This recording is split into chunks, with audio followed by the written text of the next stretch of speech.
산속에 와서 이 바베큐를 먹으니까 좋네요. 아주.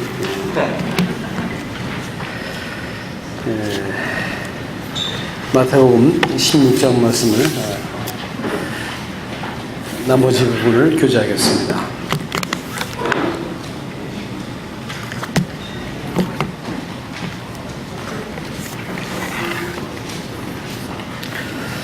아까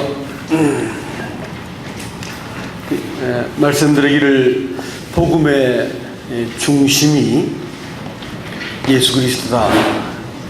복음은 예수 그리스도에 관한 것이다 라고 말씀을 드렸습니다. 또 거듭남은 예수 그리스도가 우리를 지배하시게 된 것을 말하는 것이고, 영생은 예수 그리스도 자신을 또 말씀하는 것입니다. 구원받았다 이렇게 말하는 것은 예수 그리스도의 죽으심을 통해서 우리가 형도를 면케 되었고, 예수 그리스도의 사심을 통해서 우리가 지금 구원을 받아가고 있는 중이고, 또 소망을 온전히 예수 그리스도를 통해서 온전케 되어지는 이 소망을 품는 것이 또 구원이다 이렇게 말씀을 드렸습니다. 그러니까 우리가 믿고 있는 이 복음, 그것은 바로 예수 그리스도에 관한 것이다 하는 것입니다. 그래서 사람들이 예수 그리스도를, 인자를 어떻게 아는가에 따라 가지고 그들이 영원한 운명을 바꾸는 것이다 했습니다. 인자는 구원자이시고 심판자이시기 때문에 인자에 대해서 바르게 아는 것, 그것은 꼭 구원의 문제를 가늠하는 것이다 라고 했죠. 그 다음에 여러분, 다 같이 한번 사도행전 2장 말씀을 보도록 하겠습니다. 사도행전 2장.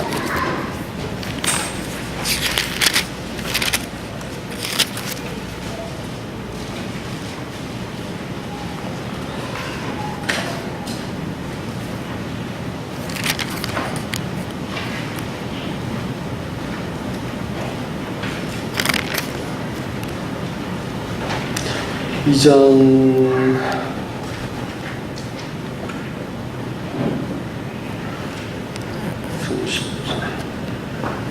36절 보면, 그런즉 이스라엘 온 집은 확실히 알지니 너희가 십자가에 못 박은 이 예수를 하나님이 주와 그리스도가 되게 하셨느니라 하니라. 이제 예수님을 하나님이 주와 그리스도가 되게 하셨다. 주라고 말하는 것은 주인이라는 뜻이죠. 그렇죠? 주와 그리스도가 되게 하셨다 이렇게 말씀하심으로써, 그러므로 그 뒤에 회개하라 이렇게 36절에서 베드로가 이같이 이르되 너희가 회개하여 각각 예수 그리스도의 이름으로 침례를 받고 죄 사함을 받으라. 그리하면 성령을 선물로 받는다라고 말씀하고 있습니다. 그래서 여러분 이 말씀을 이제 살펴볼 것 같으면, 너희가 회개하라 이렇게 예수님을 죽은 자 가운데서 하나님이 일으키셔서 부활 시키셨습니다. 이 부활하신 예수 그리스도, 이분을 하나님께서 지극히 높이셨기 때문에 주와 그 다음에 그리스도가 되게 하셨다 이렇게 말씀하시고 나서, 그러므로 회개하라 이렇게 얘기했습니다. 그러면 이 회개라고 말하는 것은 어떤 도덕적인 것으로부터 돌이키라는 말이 아니고, 그분이 모든 만유의 죽은 자와 산 자, 땅 아래와 하늘 위에 모든 권세를 하나님이 아들한테 주셨습니다. 그래서 이 부활하심으로써 그는 명실공히 땅에 있는 모든 자들의 죽음 안에 사망 안에 자들의 그것을 다 맛보시면서 사망 안에 자들을 구원하신 주가 되셨고, 하늘에서는 원래 주가 되셨습니다. 하늘에서 그러니까 하나님이 그를 지극히 높여가지고 그 주가 되게 하셨다라는 것입니다. 그렇기 때문에 회개하라 이렇게 말할 때, 이 회개라고 말하는 것은 도덕적인 문제일까요? 정치적인 문제일까요?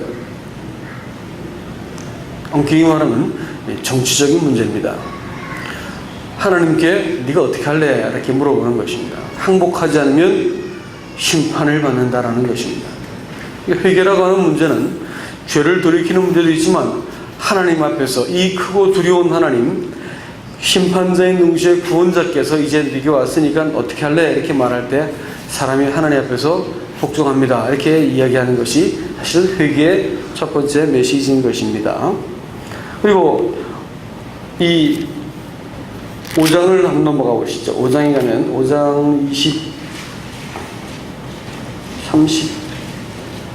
32절 31절부터 보겠습니다. 30절부터 볼게요. 하나님이 30절 5장 30절 너희가 나무에 달아 죽인 예수를 우리 조상의 하나님이 살리시고 이스라엘에게 회개함과 죄사함을 주시려고 그를 오른손으로 높이사 임금과 구주로 삼으셨느니라. 우리는 이 일의 증인이요 하나님이 자기에게 순종하는 자들에게 사람들에게 주신 성령도 그러하니라. 자, 여기에 또 다른 표현이 나타나네요. 예수님을 뭐라고요? 부활하셔서 높이시고 나니까 임금과 구주로 삼으셨다. 이렇게 얘기하고 있네요. 그렇죠? 자, 그래서 그렇게 하기 때문에 이 사실에 대해서 사람들이 순종하면 누굴 보내신다는 것이죠? 성령을 보내신다 했군요. 그렇죠? 자, 구원의 문제는 6월절에서 끝나는 게 아니죠. 아까 제가 말씀드렸죠. 6월절에서 끝나는 게 아니고 오순절, 첫 이삭을 바쳐드린 초실절에서부터 시작해서 맥추절 이어가지고 저 뒤에 가서 수장절까지 가는 것이 구원의 서정입니다. 그러니까 우리가 받은 구원은 죄사함 받고 끝나는 구원이 아니고 죄사함을 이렇게 허락하시기 위해서 하나님이 아들을 주셨고 그 시킨 것을 보증하시기 위해서 누굴 보내세요? 아들을 보내시는데 그 부활하신 그리스도를 대신해서 오신 분이 바로 성령이 되셔요. 그럼 성령은 어떤 분이시냐면 그분은 우리의 구원을 보증하시고 완전케 하셔서 하나님의 아들의 생명을 심었을 때 하나님의 아들의 생명을 거둘 수 있도록 그 모든 과정을 보증하시는 분이 예수님이세요. 아니, 성령님이세요. 그러니까 성령이 오셔야만 사실은 신앙생활이 시작되는 것입니다. 그래서 말씀드렸지만 50일 만에 그들이 만난 신의 산에서의 율법이 그들을 하나님 백성 되게 했듯이 50일 만에 오신 성령이 사람 속에 들어오실 때 사람이 하나님과 더불어 약속의 자손들이 되는 것이고 곧 교회로 이루어지는 것입니다. 그래서 성령이 사람 안에서 이 사역을 시작할 때부터 옆에서 볼 때 이 사람 구원받은 사람 맞구나라는 것을 알아보는 것입니다. 죄사함 받았다고 벌쩍벌쩍 뛰어도 확실하게 믿음 버리고 도망간 사람 너무 많이 봤습니다. 그러니까 그런 것 가지고 우리가 말하는 게 아니고 신앙은 예수 그리스도를 보증하시는 성령이 사람 속에 들어오시면 저분이 예수님을 모신 분이라는 것을 알아보는 것이에요. 구원의 근거는 죄사함 받은 게 아니고 누가 오셔야 되는 거예요? 성령이 오셔야 되는 거예요. 아들이 있는 자에게는 생명이 있고 하나님의 아들이 없는 자에게는 생명이 없느니라. 하나님이 영생을 우리에게 주신 것과 이 생명을 그 아들 안에 하나님께서 담아서 주셨다 했습니다.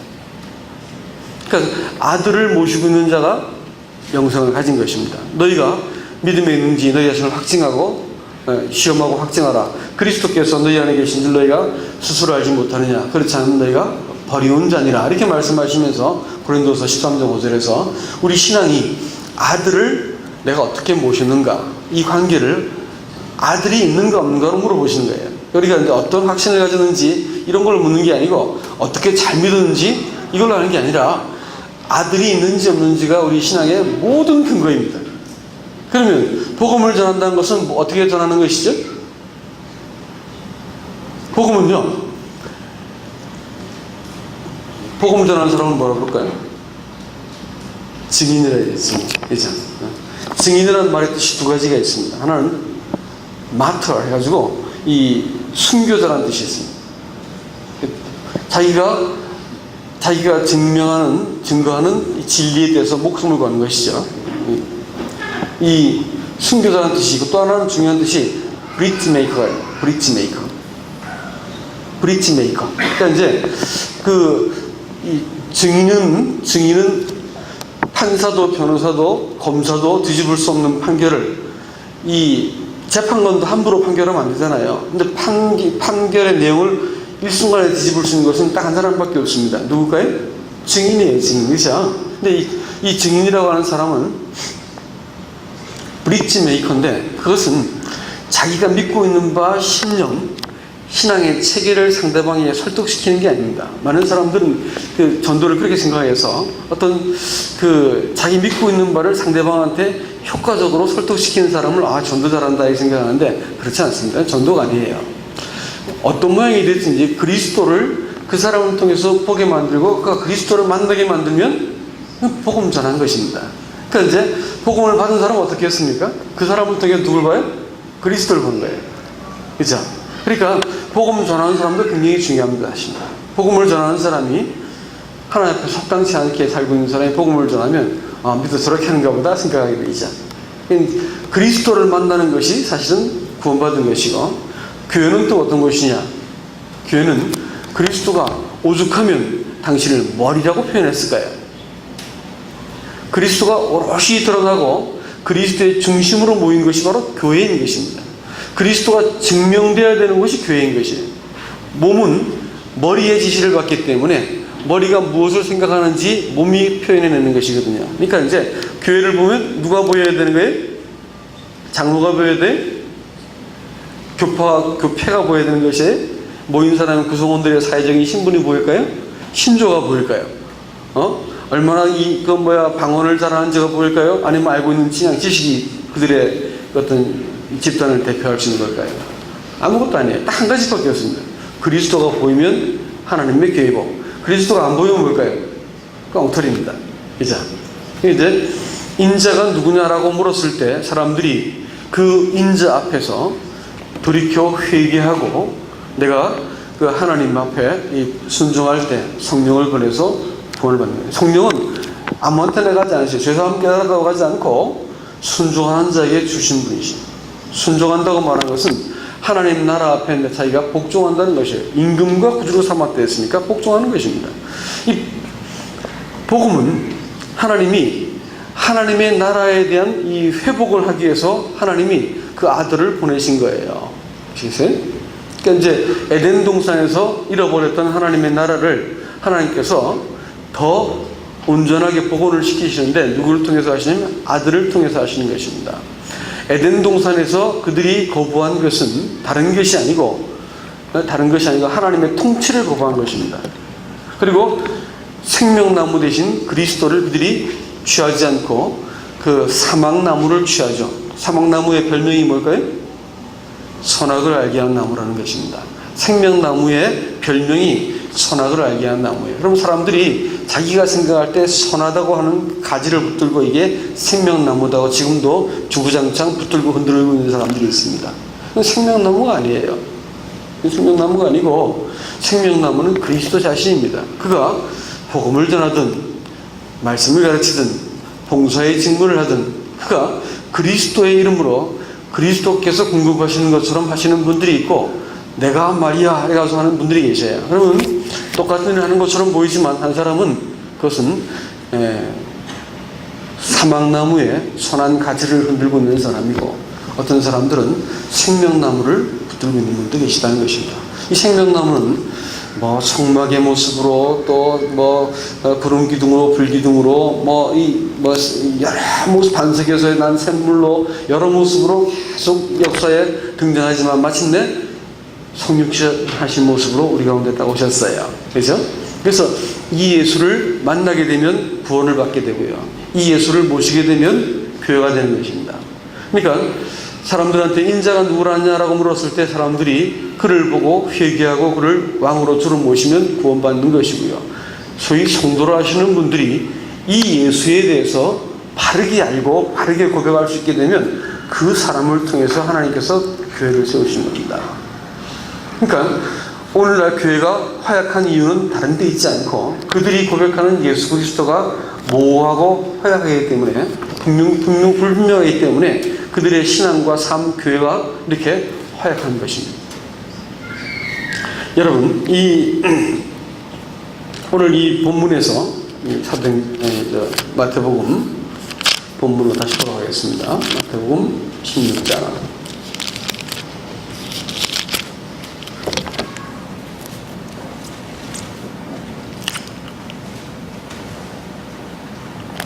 13절부터 우리가 그 18절까지 형제님 앞에 앉은 형제님 읽어주세요. 크게 한번. 18절까지. 예수께서 빌립보 가이사랴 지방에 이르러 제자들에게 물어 이르시되 사람들이 인자를 누구라 하느냐 이르되 더러는 세례 요한 더러는 엘리야 어떤 이는 예레미야나 선지자 중에 하나이다. 이르시되 너희는 나를 누구라 하느냐 시몬 베드로가 대답하여 이르되 주는 그리스도시요 살아계신 하나님의 아들이시니이다. 예수께서 대답하여 이르시되 바알나 시몬아 네가 복이 있도다. 이를 내게 알게 하니 이는 혈기 아니요 하늘에 계신 내 아버지시니라. 또 내가 네게 이르노니 너는 베드로라. 내가 이 반석 위에 내 교회를 세우리니 음부의 권세가 이기지 못하리라. 내가 천국 열쇠를 네게 주리니 네가 땅에서 무엇이든지 매면 하늘에서도 맬 것이요 네가 땅에서 무엇이든지 풀면 하늘에서도 풀리리라 하시고 이에 제자들에게 경고하사 자기가 그리스도인 것을 아무에게도 이르지 말라 하시니라. 됐습니다. 감사합니다.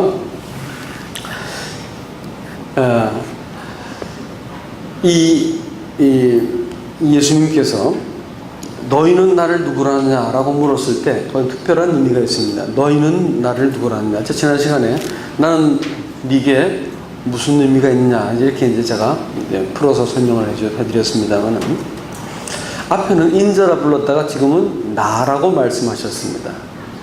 이것은 너하고 나 이렇게 말할 때는 의미가 좀 달라집니다. 그 사람도 서로에 대한 호칭을 선생님, 사장님 뭐 이렇게 부르기 시작하면 거리가 있다는 뜻이지요. 그렇죠? 근데 이제 당신 혹은 너 이렇게 말할 때는 말이 좀 달라지기 시작하는 것입니다. 그렇죠? 신앙생활은 예수 그리스도와 나하고 어떠한 관계가 이루어지는가라고 제가 말씀을 드렸습니다. 예수님께서 나는 네게 무슨 의미가 있냐, 너는 나를 누구라 하냐 이렇게 물었을 때는 굉장히 특별한 의미가 되는 것입니다. 이 세상의 관계는 두 가지밖에 없다면서요. 마틴 부버라는 사람이 하나는 나와 그것의 관계, 또 하나는 나와 너의 관계라 합니다. 나와 그것의 관계는 그것이라고 하는 이 세상 모든 사람들, 모든 대상은 얼마든지 그것이 되어버립니다. 운동장에서 애들이 이렇게 많이 뛰어내려도 예전에 제가 아이들을 유치원이나 학교를 보내놓고 이렇게 가서 보면 그 애들이 숙맥이거든요. 이게 저거 가면 저기서 할 수 있을까 걱정이 돼가지고 보내놓고 보면 애들이 막 뛰어놀아요. 근데 애들이 막 소리 지르고 노는데 그렇게 말아도 금방 알아보겠더라고요. 다 고만고만해도 제 아이 웃음소리, 제 아이 울음소리는 금방 알아볼 수 있겠어요. 멀리서도 딱 보이는 거야. 우리 애가 머리가 크지 않습니다. 근데도 딱 보이는 거예요. 예? 기가 막히죠. 왜 그럴까요? 딴 애들은 다 그것이지만 우리 애는 뭐예요? 이 세상을 다 줘도 제게는 바꿀 수 없는 대상입니다. 그렇죠? 그럴 때 그걸 뭐라 부르냐면 너라고 부르는 것이에요. 바꿀 수 있는 대상은 뭐라 불러요? 그것이 되는 것입니다. 이거. 하나님이 우리를 부르실 때 그것 이렇게 말하지 않고 너라고 불렀습니다. 그것은 독점적이고 배타적이고 교환이 불가한 유일한 대상이라는 의미로 쓸 때 우리가 너라고 부르는 것입니다. 그러니까 이제 그 관계가 식어버리면 남편과 아내 사랑하는 연인이 같이 길을 가다가 근사한 사람이 가면 이렇게 돌아보면 어떻게 할까요? 벌써 문제가 생긴 거예요. 그러니까 이 세상 여자들보다 내 아내가 가장 아름답게 느껴져야 되고 이 세상 남자가 다 잘났어도 내 남편이 최고로 보일 때 문제가 없는 것인데 이제 보다가 옆에 이렇게 근사한 사람처럼 쳐다보기 시작하면 이제 문제가 생긴 것이죠. 이제 자기에게 아내라고 하는 대상이 유일무이한 대상이에요. 이 세상 어떤 아름다운 여인을 갖다 줘도 또 근사한 남자를 갖다 줘도 내 배우자를 바꿀 수 없다 이렇게 말할 때 그건 이제 사랑하는 관계예요. 배타적이고 독점적인 관계를 얘기할 때 너 이렇게 말하는 것입니다. 나와 너는 그래서 중요한 관계지요. 그렇죠? 나와 그것은요. 뭐 그거 아니면 저거지 뭐. 영어로 말하자면 like라고 말합니다. like하고 love의 차이가 뭔지 아세요? like는 내가 중요해. 그러니까 장미꽃이 싫으면 백합꽃 참 되잖아. 백합꽃이 싫으면 뭐 개나리꽃 하지 뭐. 그래가지고 이거 아니면 저걸 바꿀 수 있는 것이 그것의 관계입니다. 내가 좋아할 이유가 있네요. 얼굴이 이쁘든지 돈이 많든지 그것도 안 되면 성격으로 도와지 내가 좋아하지 이렇게 되는 것입니다. 근데 그것이 없어지면 어떻게 해? 아침에 신혼여행 가서 화장 지운 얼굴 보더니 누구세요? 그러면 어떻게 할까요? 그때부터는 이제 어려워지는 거예요. 그렇죠? 남자가 막 돈이 있어 보이는데 결혼하고 보니까 갑자기 보니까 마이너스 통장에 돈이 있어요. 그럼 어떻게 될까요? 관계가 깨어지는 거예요. 왜냐면 좋아할 이유를 갖고 내가 그 상대방의 호감을 느낀 것은 좋아하는 것이기 때문에 좋아할 이유가 사라지면 어떻게 할까요? 관계도 떨어지는 것입니다. 사랑한다는 것은 그런 게 아니에요. 사랑한다고 하는 것은 상대방이 나보다 소중할 때만 붙일 수 있는 말이 사랑한다는 말입니다. 자식에 대해서도요. 자식에 대해서도 상대방이 나보다 소중할 때만 소중하기 때문에 너라면 내가 내 생명을 내어줘도 아깝지 않다는 마음이 드는 것이 자식입니다. 이건 아무한테나 주는 게 아니고 나보다 상대가 소중할 때 너라고 부셔주고 일상 누구하고도 이렇게 이름을 바꿀 수 없는 유일한 대상이 될 때 너라고 말하는 거예요. 너는 나를 누구라냐라고 말씀할 때 이건 굉장히 심오한 얘기입니다. 하나님이 뭘가 아쉬워가지고 그 세 번이나 작정하고 예수님을 부인한 베드로 찾아가가지고 마치 실현당한 사람이 실현당한 사람이 사랑을 확인하려고 쫓아가서 문고리 붙들고 우는 꼴로 예수님께서 그 새벽에 도망간 베드로 찾아가지고 물어서 네가 나를 사랑하느냐, 네가 나를 사랑하느냐 세 번이나 이렇게 물어보시는 그 모습 볼 때 마음이 그만 제 마음속이 무너져 버리더라고요. 뭐가 아쉬워서 하나님이 사람한테 네가 나를 사랑하느냐, 네가 나를 사랑하느냐 이건 딱 물어보셨을까요? 영생은 관계라서 그렇습니다. 이 예수 그리스도와 사람 간에 만들어진 이 관계예요. 로맨스고 사랑이고 유일무이한 대상, 배타적인 대상, 독점적이고 당신과는 어떤 것으로 바꿀 수 없다 할 때 사랑한다, 너다 이렇게 표현하는 것이거든요. 어떤 여자가 리차드 범브란트라는 사람이 쓴 책을 보니까 재밌는 말이 나와요. 어떤 남자 여자가 눈이 딱 맞아가지고 마음으로 그만 병이 들었습니다. 사랑하게 되었어요. 근데 남자가 이제 여인이 날 사랑하는 걸 확인하고 가가지고 문을 두드립니다. 누구십니까? 나요. 그랬더니 그 여인이 문을 열어주지 않고 있는 거예요. 이상하잖아요. 나요. 문을 열어주세요. 대답을 하지 않습니다. 그 다음 날도 문을 두드리고 누구십니까? 나요. 문을 열어주잖아요. 낙심해가지고 먼 길을 떠나서 여행을 갔습니다. 근데 무엇을 해도 마음속에 사랑해서 비워진 자리는 치울 수가 없는 거야. 그래서 돌아와가지고 그 여인이 다시 돌아와가지고 그 남자가 문을 두드립니다. 누구십니까? 당신입니다. 이렇게 안 했어요. 당신, 나요 안 하고 당신입니다. 이렇게 했더니 여인이 문을 탁 열었습니다. 그리고 남자를 받아들였다. 뭐 이런 얘기가 있어요. 신앙이라고 말하는 그것은 하나님이 사람에게 와가지고 내가 너이고 싶다라는 말씀입니다. 내가 너이고 싶다라는 것이고 사람의 신앙이 딱 철들기 시작하면 사람이 하나님에 대해서 제가 하나님께 온전히 속하고 싶습니다. 이렇게 말하는 것입니다. 그래서 이 관계가 명확해지면 이제는 내가 사는 것이 아니요 내 안에 주님이 사는 것입니다. 이제 내가 이 코에 붙이고 살고 있는 동안 살아가는 유일한 이유가 있다면 나를 사랑하사 자기 몸을 버리신 하나님의 아들의 믿음으로 사는 것입니다. 그 킹제임스 보니까 해석이 문자적으로 좀 더 의미가 재밌게 되어 있습니다. 나를 사랑하사 그 자신을 주신 아들을 믿는 믿음으로 산다 해야 되는데 아들의 믿음으로 산다 이렇게 되어 있습니다. 잘못 되어 있습니다. 그러니까 그것은 내가 믿는 것하고 아들의 믿음하고 그건 수준 차이가 납니다. 내가 믿는 것은 이렇게 내가 나를 보아도 믿을 수 없을 만큼 형편없는 믿음을 갖고 있지 않습니까? 때로는 믿는 것 같지만 때로는 얼마든지 잠깐 계셔로 가서 나중에 와서 사고도 치고 하지 않습니까? 내가 갖고 있는 믿음은 들락날락하고 오르락내리락하는 형편없는 믿음인데 하나님의 아들을 믿는 믿음을 믿습니다 하면 근사해 보이지만 사실 그 별거 아닙니다. 근데 그 원문이 말하고 있는 것은 내가 이제 육체 가운데 사는 것은 나를 사랑하사 자기 자신을 주신 하나님의 아들의 믿음으로 산다. 하나님의 아들은 우리의 무수한 범죄와 실패와 이 못난 것을 반복해도 단 한 번도 하나님 앞에서 나를 향한 믿음을 흔들려 본 적이 없으세요. 그리고 기꺼이 생명을 내어놓으셨고 또 나를 위해서 일어나셨던 하나님, 그 아들의 믿음은 영원히 변하지 않는 믿음이었습니다. 그러니까 하나님이 나한테 한 고백은 내가 너이고 싶다라는 것이에요. 그러니까 네가 나를 누구라 하냐라고 묻는 물음은 굉장히 그 하나님 편에서는 강력한 울림 있는 말씀입니다. 깊은 우리 마음의 깊은 것을 내가 얻고 싶다라는 그런 말씀이기도 하겠죠. 사람이 하나님에 대해서 이와 같이 그 마음으로부터 하나님과 관계가 시작된 것을 영생이라는 것이고, 맛본 사람들은 그 어떤 것과도 바꾸지 않습니다. 거기는 가이사랴 빌립보 지방인데, 여러분 가이사랴가 누군지 아시죠? 가이사랴, 그건 황제 이름입니다. 가이사 아우구스토 황제 이름인데, 가이사라라는 이름이 붙은 도시가 여러 개 있었습니다만 아무 도시한테나 가이사라는 말을 붙이지 않습니다. 박석을, 대리석을 쫙 깔은 그 아크로폴리스가 있어야 되고, 도서관이 있어야 되고, 신전이 있어야 되고, 그 당시를 볼 때 입이 떡 벌어지는 의리의리한 그와 같은 도시를 갖춰야만 황제 이름을 거기다 붙여주는 것이었어요. 빌립보는 그런 지역이었습니다.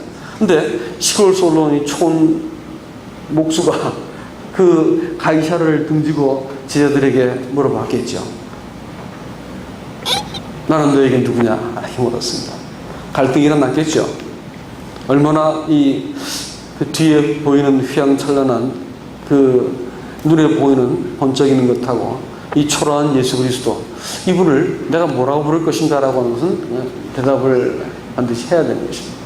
이제 베드로가 거기에 대해서 주는 그리스도시요 살아계신 하나님의 아들입니다. 우리가 말을 쉽게 하지만 그 당시에 이 초라한 이 나사렛에서 온 목수를 하나님의 아들입니다 이렇게 말하기가 쉬웠겠어요? 그건 가능한 얘기 아닙니다. 이것은 하나님이 계시로 주셨다 이렇게 말했습니다. 바요나 시몬아 네가 복이 있도다. 이것을 알게 한 것이 혈육이 아니고 하늘에 계시는 내 아버지다 이렇게 말하면서 네가 복이 있다 이렇게 말했거든요. 예수님에 대해서 사람이 알게 되는 것은 뭐예요? 계시의 문제이지 교육받아 된 것이 아닌 것입니다. 아시겠어요? 그러니까 구원이라는 것도 그래요. 여러분들은 복음 전하는 것도 생각을 잘 하셔야 되는데, 복음을 전하는데 복음이 신념을 설득하는 문제인가, 아니면 하나님의 계시가 탁 하고 나타나서 그 사람의 눈이 떠가지고 예수 그리스도를 발견하게 하는 것인가, 100% 후자입니다.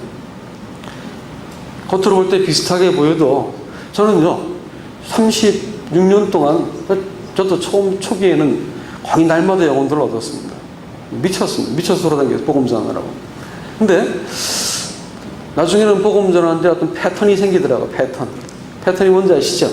전했더니 사람들이 패턴을 하니까 먹히는 거예요. 패턴을 하게 됐어요. 근데 어느 순간부터 이게 안 먹히는 거예요. 패턴이 안 먹히는 거예요. 복음을 내가 갖고 있는 패턴을 갖고 하니까 안 되는 거예요.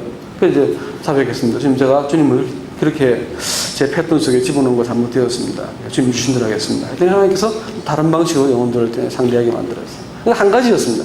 그리스도를 알게 하는 것이었어요. 주님을 딱 알고 나니까 사람이 바뀌었어요. 근데 제가 순서가 있잖아요.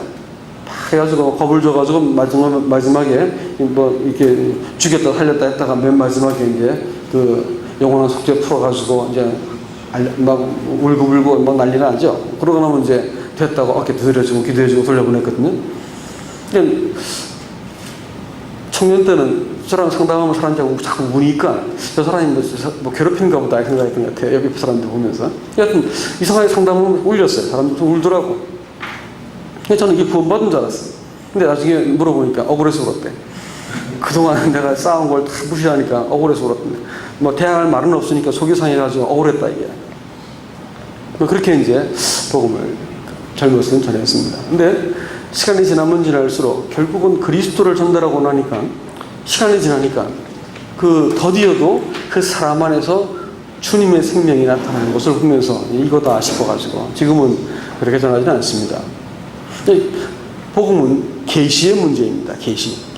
하나님께서 예수 그리스도가 누군지를 딱 보여주면, 아니 세상에 하나님께서 사람이 되어가지고 내 모든 죄를 담당하신 하나님이 한순간에 보이면서 그 영광스러운 하나님이 사람이 되신 이 감당할 수 없는 사랑 앞에서 그만 사람이 아르르 무너지는 거예요. 무너지고 마음으로부터 그 하나님에 대해서 복종과 사랑과 경외하는 심령이 생겨나는 것이지요. 그렇죠? 그러니까 이제 복음은 그런 것입니다. 계시의 문제입니다. 교회는 뭘 어떨까요? 교회도 마찬가지입니다. 교회도 예수 그리스도에 대한 이 계시가 생기게 되어 있습니다. 많은 사람들이 오늘날 많은 사람들이 얼마 전에 사실 선교사로 한 18년 동안 박옥수 쪽에서 선교사로 18년 동안 선교를 하다가 박옥수 목사의 그 노선을 동의하지 않는다고 갑자기 우르르 몰려가서 젓가락까지 다 가져가 버리더래요. 그러니까 빈털터리가 되어서 이제 한국에 돌아온 사람이 저를 만나러 왔더라고요. 그래서 만나서 이제 이런 얘기를 하는데 기가 막히더라고요. 복음을 안다는 사람들이 저럴 수가 있는가라고 하는 그 비리를 듣고 나니까 막 진저리가 젖을 만큼 여러분들이 말씀을 드릴 수 없는 아주 끔찍한 일들이 그 안에서 벌어지고 있더라고요. 복음을 아는 사람들이 그럴 수가 있나라는 생각이 아주 오랫동안 머릿속에 남았습니다. 복음이라는 게 뭔가부터 생각이 다시 들어갔죠? 그러니까 문제는 그것이었습니다. 교회의 머리가 그리스도라 이렇게 얘기할 때는 하나님이 예수 그리스도가 내가 이 반석 위에 내 교회를 세우리라 이렇게 말씀하셨으면 그것은 이 교회를 세우는 것도 주님이시오 소유권자도 주님이시고 청사진도 주님 속에 있다는 것입니다. 그럼 사람들은 거기에 대해서 주님의 행하심을 내가 보조를 하는 것이요 또 교회가 내 소유가 아니라 주님 소유라고 하는 것을 이것만 명확해지면 교회가 문제가 없을 텐데 그렇게 생각하지 않는 것입니다. 교회가 누가 내 권위를 함부로 어려가지고 딱 권위를 지키고 또 자기의 소유라고 생각을 하는 그 다음에 이 교회를 내가 이렇게 해야지 잘 세워질 것이야 라고 하는 사람의 이 프로그램과 열심과 계획이 있는 것입니다. 그래서 이걸 가지고 교회를 밀어붙이자. 그래서 교회를 세우겠다는 것입니다. 이것은 사실은 주님 앞에서 원수로 행하는 것이 됩니다. 분명히 주님이 이 반석 위에다가 내 교회를 세운다 했으면 이 반석은 터는 누구 거예요? 예수님 자신이잖아요. 그럼 이 터 위에 예수님 교회입니다. 내 교회를 우리나라 성경에 빠져있지만 내가 세운다고 되어 있거든요. 내 교회를 내가 세운다 했으면 그럼 그것이 사실이어야 되는 것입니다.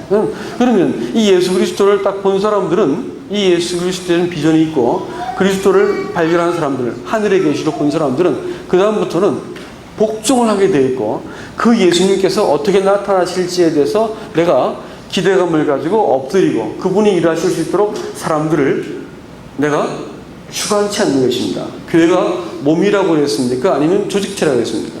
몸이라고 했어요. 몸은 오거니즘입니다.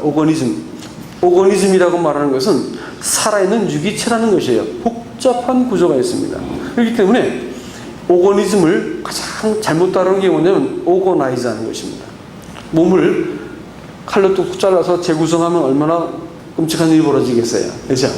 가만히 내버려두면 알아서 움직이는 것입니다. 저는 지금은 이제 한 160명 정도를 보내가지고 그 교회를 광주에 세웠습니다. 지금 저희도 한 160명 남아있고, 최근에 침례를 4번 집행했습니다. 하나님이 이제 뭐 교회를 여기도 다시 이제 이렇게 벌써 주일날 복적거려서 자리 찾으러 돌아다니고 그러는데, 교회가 주일날 모이면 한 320명까지 이렇게 모인 적이 있었습니다. 그래서 주일날 식수 인원이 보통 한 310명부터 20명 사이였었는데, 제가 이제 교회를 섬기면서 다 돌봤느냐? 못 돌봤어요. 못 돌보고 그럴 만한 능력도 안 되는 것이고, 왜냐하면 그건 성도들이 하나님의 성령이 성도들을 통해서 일하시면서 그분들이 함께 동역해서 그분들이 행하실 일들을 하면서 교회가 만들어져 가는 것이지 제 몫이 아닌 것이에요. 저는 그분들이 일할 수 있는 환경을 만들어드리고 그분들을 이렇게 뒤에서 이렇게 서포트해드리면 제 역할이 끝난다고 생각했습니다. 예전도 제가 연수한 나이였지만 그때도 한 400명이 교회에 모였었는데 마찬가지였습니다. 저는 그때 제일 잘하는 건 청소였습니다. 교회 청소망으로 넘겼었고, 주일 말씀 이제 허락대안도 제가 했었고, 형제들이 할 수 있으면 먼저 세웠고 저는 먼저 하지 않았습니다. 이렇게 이제 교회를 세웠는데 금방 400명 정도 늘어나는 것을 보고 이런 일들을 이제 쭉 지켜보면서 주님이 교회 가운데서 자기의 몸을 스스로 돌보신다고 하는 것을 확실하게 이해를 할 수 있었습니다. 근데 그것은 교회의 머리 되신 분을 잘 주목하시는 분들에 의해서 교회가 만들어진 것을 알게 되었죠. 그러니까 지금 이 반석 위에 내 교회를 세운다 이렇게 말씀했을 때 이것은 굉장히 중요한 메시지가 있는 것입니다. 그리스도를 바르게 보는 것이 중요하다는 것이죠. 아까 이제 바요나 시므나 네가 이거 참 복이 된다. 하늘 아버지께서 네게 이걸 알게 하셨다라고 이렇게 말씀을 했는데, 사실 우리가 믿음을 갖는다라고 말할 때 믿음과 비슷한 단어가 있는데, 믿음, 신앙이란 말과 비슷한 단어가 있는데 신념입니다. 염자를 한자로 풀어보면 파자를 잡으면 이렇게 씁니다. 이재금자 밑에다가 마음심자입니다. 이제 마음에 품고 있는 것을 염이라고 그러죠. 그러니까 신념 그러면 지금 내가 믿고 있는 바가 신념이 되는 거고, 신앙이 뭘까요? 신앙은 다름 아닌 앙자가 우러르다라는 것입니다. 그러면 신념과 신앙의 차이가 뭐가 되겠습니까? 대상이 존재하느냐 존재하지 않느냐는 문제입니다. 그러니까 신앙을 갖게 된다 할 것 같으면 하나님하고 그 사람이 이 관계가 형성되게 만들었다 할 것 같으면 믿음이 생겼다 이렇게 말하는 것이고, 그게 안 만들어지면 구원받는 비결을 잘 깨닫고 또 영원한 속죄를 깨닫고 구원받았다니까 그게 무슨 구원이야, 그게 무슨 복음이야. 그래서 이제 부활을 믿어야지, 십자가에 연합된 걸 믿어야지, 확 죽어야지, 그래가지고 이제 사람들이 믿음에다가 이렇게 색깔을 칠하기 시작합니다. 근데 여러분 잘 보시기 바랍니다. 구원을 믿어서 받는 걸까요? 대답을 해보세요. 구원을 믿어 받는 거예요? 아니면 은혜로 받는 거예요? 제가 이렇게 말장난하자는 게 아니에요. 이건 명확하게 두셔야 되기 때문에 말씀드립니다. 구원을 믿음으로 받아요? 은혜로 받아요? 너희가 그 은혜를 인하여 받는다 했으니까 구원은 100% 은혜로 받습니다. 알겠죠? 구원이 너희에게서 난 것이 아니라고 말씀하고 있습니다. 그러면 이 두 가지 말만 가지고도 우리가 아주 명료한 이 교리를 세울 수가 있습니다. 그것은 구원이 사람에게 낮은 것이 아니기 때문에 아무리 사람의 믿음에다가 거기다 칼날이 입히고 금박을 칠하고 별짓을 다 해도 그걸로는 구원이 안 되는 거예요. 그건 구원이 아닌 거예요.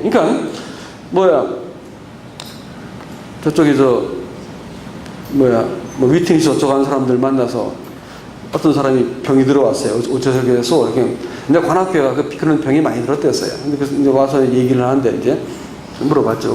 어떻게 그렇게 됐어요? 했더니 글쎄 저 구원받은 거 아닌 것 같아요. 그런 거예요. 왜 구원받지 않다고 생각합니까? 했더니 그래서 어떤 사람 만나서 상담을 하는데, 당신이 받은 구원은 아담이 옷 입은 의의 옷 입은 그것밖에 안 되고 당신 속은 안 바뀌었지, 이렇게 말하더라는 거예요. 그래서 찔렸대.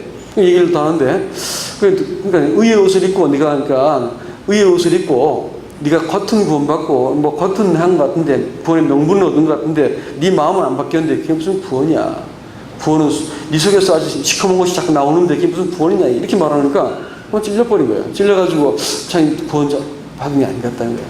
내가 봐도 내 자신은 정말 이렇게 이 구원받은 사람처럼 행동하지 않기 때문에 나는 구원받지 않은 것 같다, 이렇게 말하는 거예요. 이 맞는 말인가요? 시원찮은 사람 이런 말 들으면 나가 자빠져 버립니다. 많은 사람들이 그쪽 사람들 얘기 듣고 나는 구원받지 않은 것 같아 이러고 막 나가 자빠져 버린 거예요. 그러니까 하는 거 보고 이거 안 죽어서 그렇다는 거예요. 안 죽어서 그렇다는 거예요. 또 그건 말이지, 부활신앙이 네가 부활을 십자가를 통과하지 않아서 그렇다고, 또 부활을 경험하지 않아서 그렇다는 거예요. 그렇게 말하니까 뭔가 아닌 것 같아 내가. 그래서 내가 뭔가 이렇게 구원이 확실하게 도달하지 못한 느낌을 받는 거예요. 그래가지고 병이 들어가지고 온 거예요. 여러분 그것은요 거짓말입니다. 일단 정의를 내려놓고 말씀드리면 거짓말입니다. 이건 사람을 미혹하게 만드는 것입니다. 그렇지 않습니다. 구원이 어디서 난다고 했어요? 하나님께 나는 것이, 나한테 나는 게 아니단 말이에요. 또 구원은 은혜로 받는 것이지 내가 하나님이 원하는 상태가 되어서 받는 게 절대로 아닌 것입니다. 그렇죠? 이거 아주 명확한, 이건 절대로 양보해서나 뒤로 물러서도 안 되는 문제입니다. 그렇죠? 그러니까 이제 구원을 은혜로 받는다고 하는 것은 양보할 수는 없는 부분입니다. 그렇죠? 은혜라고 말하는 게 뭘까요? 또 용어 정리 또 합시다. 은혜가 뭐예요, 은혜가? 예, 아주 뭐 정확하시네요. 그죠? 그러면 은혜로 구원을 받는다면 받는 사람 쪽에서 나는 뭐란 말입니까? 나는 물론 선물이지만 나는 구제불능이 시다라는 뜻입니다. 내가 뭐 이걸 줬더니 상대방이 이걸 건네줬어요. 그럼 뭘까요? 이런 거 거래라고 부르는 것이지. 그냥 뭐 인간관계지. 이건 은혜라고 하지 않습니다. 은혜라고 말하는 것은 받을만한 자격이 없는 자에게 과분하게 베풀어주는, 조건 없이 베풀어주고 과분하게 베풀어주고 원인을 제공하지 않는데 베풀어진 과분한 은혜를 과분한 호의를 말할 때 은혜라 이렇게 말합니다. 그렇죠? 구원은 사람이 아무것도 하지 않고 받는 것이지만 구원받고 나서는 반드시 관계가 만들어지게 되어 있어요. 어떤 사람한테 내가 그 가난한 부고라는 사람한테 제가 1,000원짜리 한 개 주고 지나갑니다. 그럼 사람이 감사합니다 이러겠죠. 그렇죠? 그러겠죠. 중국 가니까 안 그러더라고. 중국 가서 돈을 이제 10원을 주니까 10원은 그 사람들한테 큰 돈이에요. 그 당시에는 한 7, 8년 전이니까. 근데 돈을 탁 낚아치니까 가버리더라고. 이상하다. 왜 저럴까? 한국에서는 이렇게 돈을 주면 감사합니다 이렇게 하거든요. 그렇게 말은 안 하는 거예요. 근데 이제 제가 만일 어떤 사람한테 겨울에 막 추워 떨고 아이를 안고 추워 떨고 있는 거지를 바라보는데 새로 산 비싼 제 오리털 파카를 덮어주고 주머니를 열어가지고 지갑에 있는 돈을 다 꺼내가지고 손에 꼭 쥐어주면서 이 추운 겨울에 따뜻한 거 잡수세요. 그리고 전화번호를 적어주면서 도움을 얻을 수 있는 길을 주고 이렇게 모포를 이렇게 옷을 덮어주고 꼭 껴안아줬어. 그럼 그 사람이 감사합니다 끝나겠습니까? 아니면 얼굴을 쳐다보면서 도대체 누이신데 제게 이렇게 은혜를 베푸십니까? 이러겠죠. 전자가 아니라 후자겠죠. 그죠? 그러니까 은혜는요 반드시 과분한 것이기 때문에 받을 만한 조건이 안 되는 상태에서 주신 거기 때문에 그 베푼 분과 눈이 맞닥뜨리게 되어 있고 마음으로부터 그분과 마음이 열리게 되어 있는 거예요. 이 은혜는 그런 성격이 있습니다. 은혜로 구원받았다라고 하는 것은 아무것도 내가 하지 않는다는 말이 있지만 은혜로 구원받고 나면 반드시 은혜를 충분하고 관계가 맺게 되어 있는 거예요. 구원받고 나서 은혜를 충분한 관계 맺는 일이 없다 이거야. 예배가 뭔 말인지 모르겠다. 구원받고 나서 내가 하나님 앞에서 정상적인 교회 생활을 하지 않는다. 이상한 것이죠. 그건 구원이 아니라는 거예요. 구원이라는 것은 반드시 은혜를 통해서 하나님과 관계를 맺게 되어 있는 것이다라는 것입니다. 그래서 이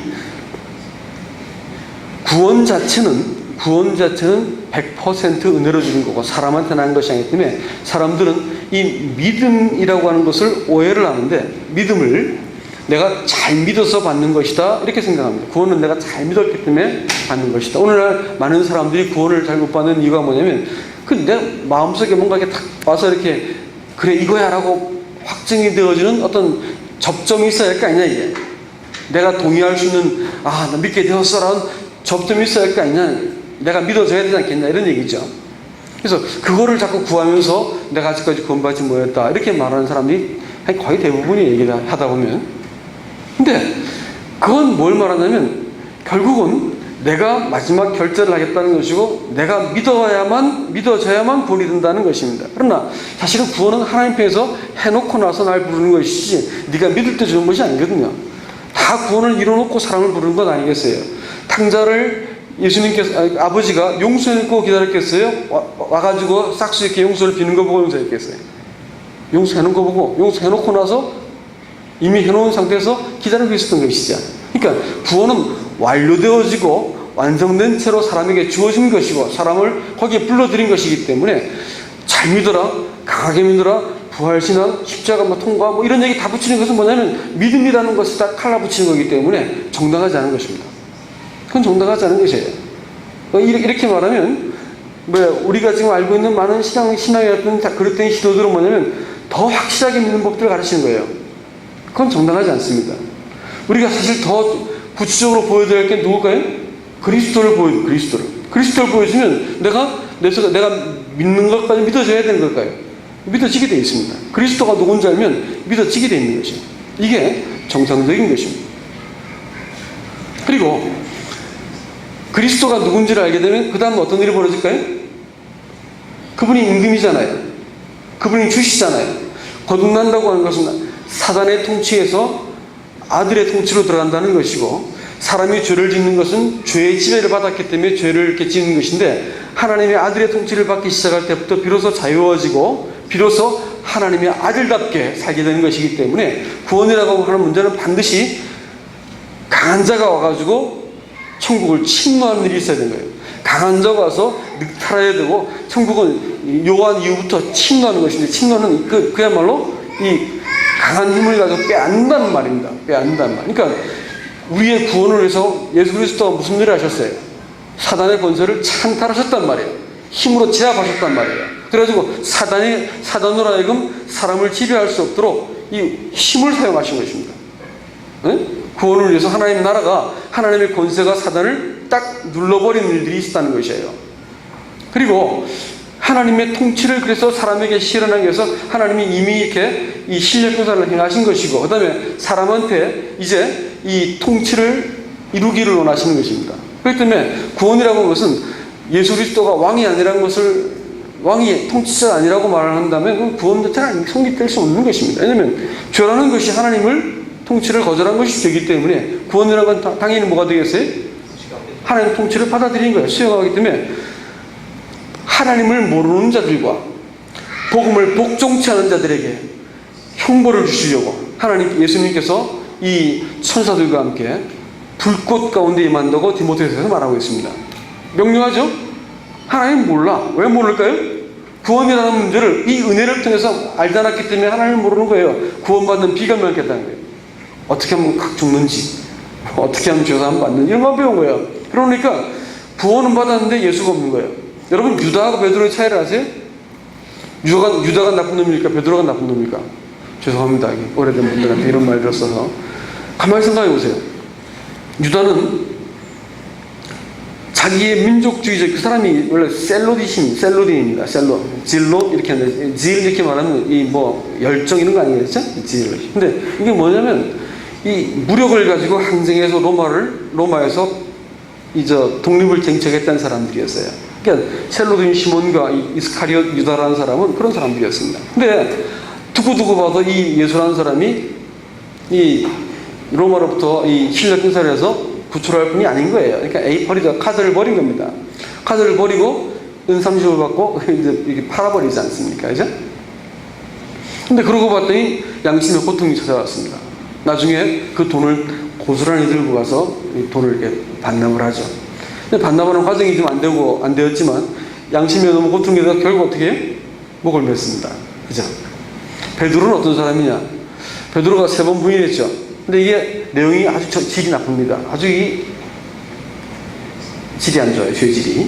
뭐냐면 부인을 했는데 1시간 정도 인터벌을 두고 곰곰이 생각하고 나서 두 번째는 욕을 하면서 뭐 XX 이러면서 했겠죠. 해가지고 몰라 그런 사람을 가서 했습니다.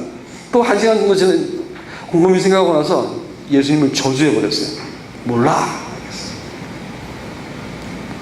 그렇게 했어요. 그럼 누가 더 질이 나쁜 거예요, 도대체? 베드로가 질없이 나쁘죠? 베드로가 나쁜 놈이에요. 나쁜 분이에요. 하기가 질이 안 좋단 말이에요. 근데 한 사람은 사도가 되었고 한 사람은 목을 메었습니다. 그 차이가 뭐예요? 그 차이가 뭘까요? 한 사람은요, 후회를 한 거예요. 레귤레이시단 말이에요. 후회를 한 거예요. 후회는 자기 자신에게 하는 것입니다. 또 한 사람은 뭘 했을까요? 회개를 했습니다. 회개는 뭐예요? 내가 돌이킬 대상을 갖고 있는 거예요. 신학은 결국, 신학은 신념의 문제가 아니고 뭘까요? 신앙의 문제고, 회개 그것조차도 내가 대상을 품고 있으면 돌이킬 분이 계신데, 내가 나 자신에 대해서 잘못하고 나면 나한테 후회를 하고 결국 어떻게 목을 매는 겁니다. 신앙은 그거예요. 어떤 사람은 얘기를 하다 보면 이게 하면 할수록 짜증이 납니다. 복음도 얘기하고 성경도 다 얘기하면 짜증이 나는 거예요. 신앙은 잘 알고 있는데, 복음 이거 잘 알고 있는데 예수가 안 보여. 그럼 뭔가 과시를 하고 슬그머니 이겨먹으려 들고 이렇게 이제 한자락해서 사람을 이렇게 찍어 누르려고 하는 것도 어떤 이런 한 수화를 찌려고 이렇게 하니까 얘기하다 보면 자꾸 짜증이 나는 거예요. 왜 이러지 사람, 뭔가 아닌 것 같은데 예수가 마음속에 안 보이는 거예요. 그러나 좀 달라도 얘기하다 보면 예수가 보이는 분들은 얘기하다 보면 마음이 편안해지기 시작하고 사랑스럽습니다. 그러니까 여러분, 신앙은 그런 문제라는 것을 말씀을 드리는 것입니다. 신념이라고 하는 것은 자기 안에 근거를 둔 거예요. 응? 자기 안에 근거. 이것이 뭐 부활신앙이 됐든 십자가 통과한 신앙이든 뭐 주대심을 믿는 신앙이든 뭐가 됐든 자기 안에서 내가 잘 믿었어 라고 하는 근거를 두면 뭐가 될까요? 그건 신념이 되는 것입니다.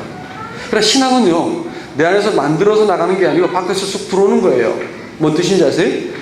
그분이 누군지를 딱 볼 것 같으면, 계시로 보여진 하나님을 딱 볼 것 같으면 내가 믿으려고 노력할까요? 믿어져 버릴까요? 믿어지겠지. 믿어지는 거예요. 그러니까 밖에서 안으로 들어온 것이 신앙이고요. 신념은 안에서 만들어 나가는 것입니다. 부족한 것을 자꾸 이렇게 채워가지고 믿음을 만들어주려면 신념을 만드는 것이에요. 그러니까 신념을 심어주는 것이지. 이런 것들은 잠깐 동안 사람들에게 믿음 같아라고 하지만 결국은 그 사람을 바꿀 수가 없습니다.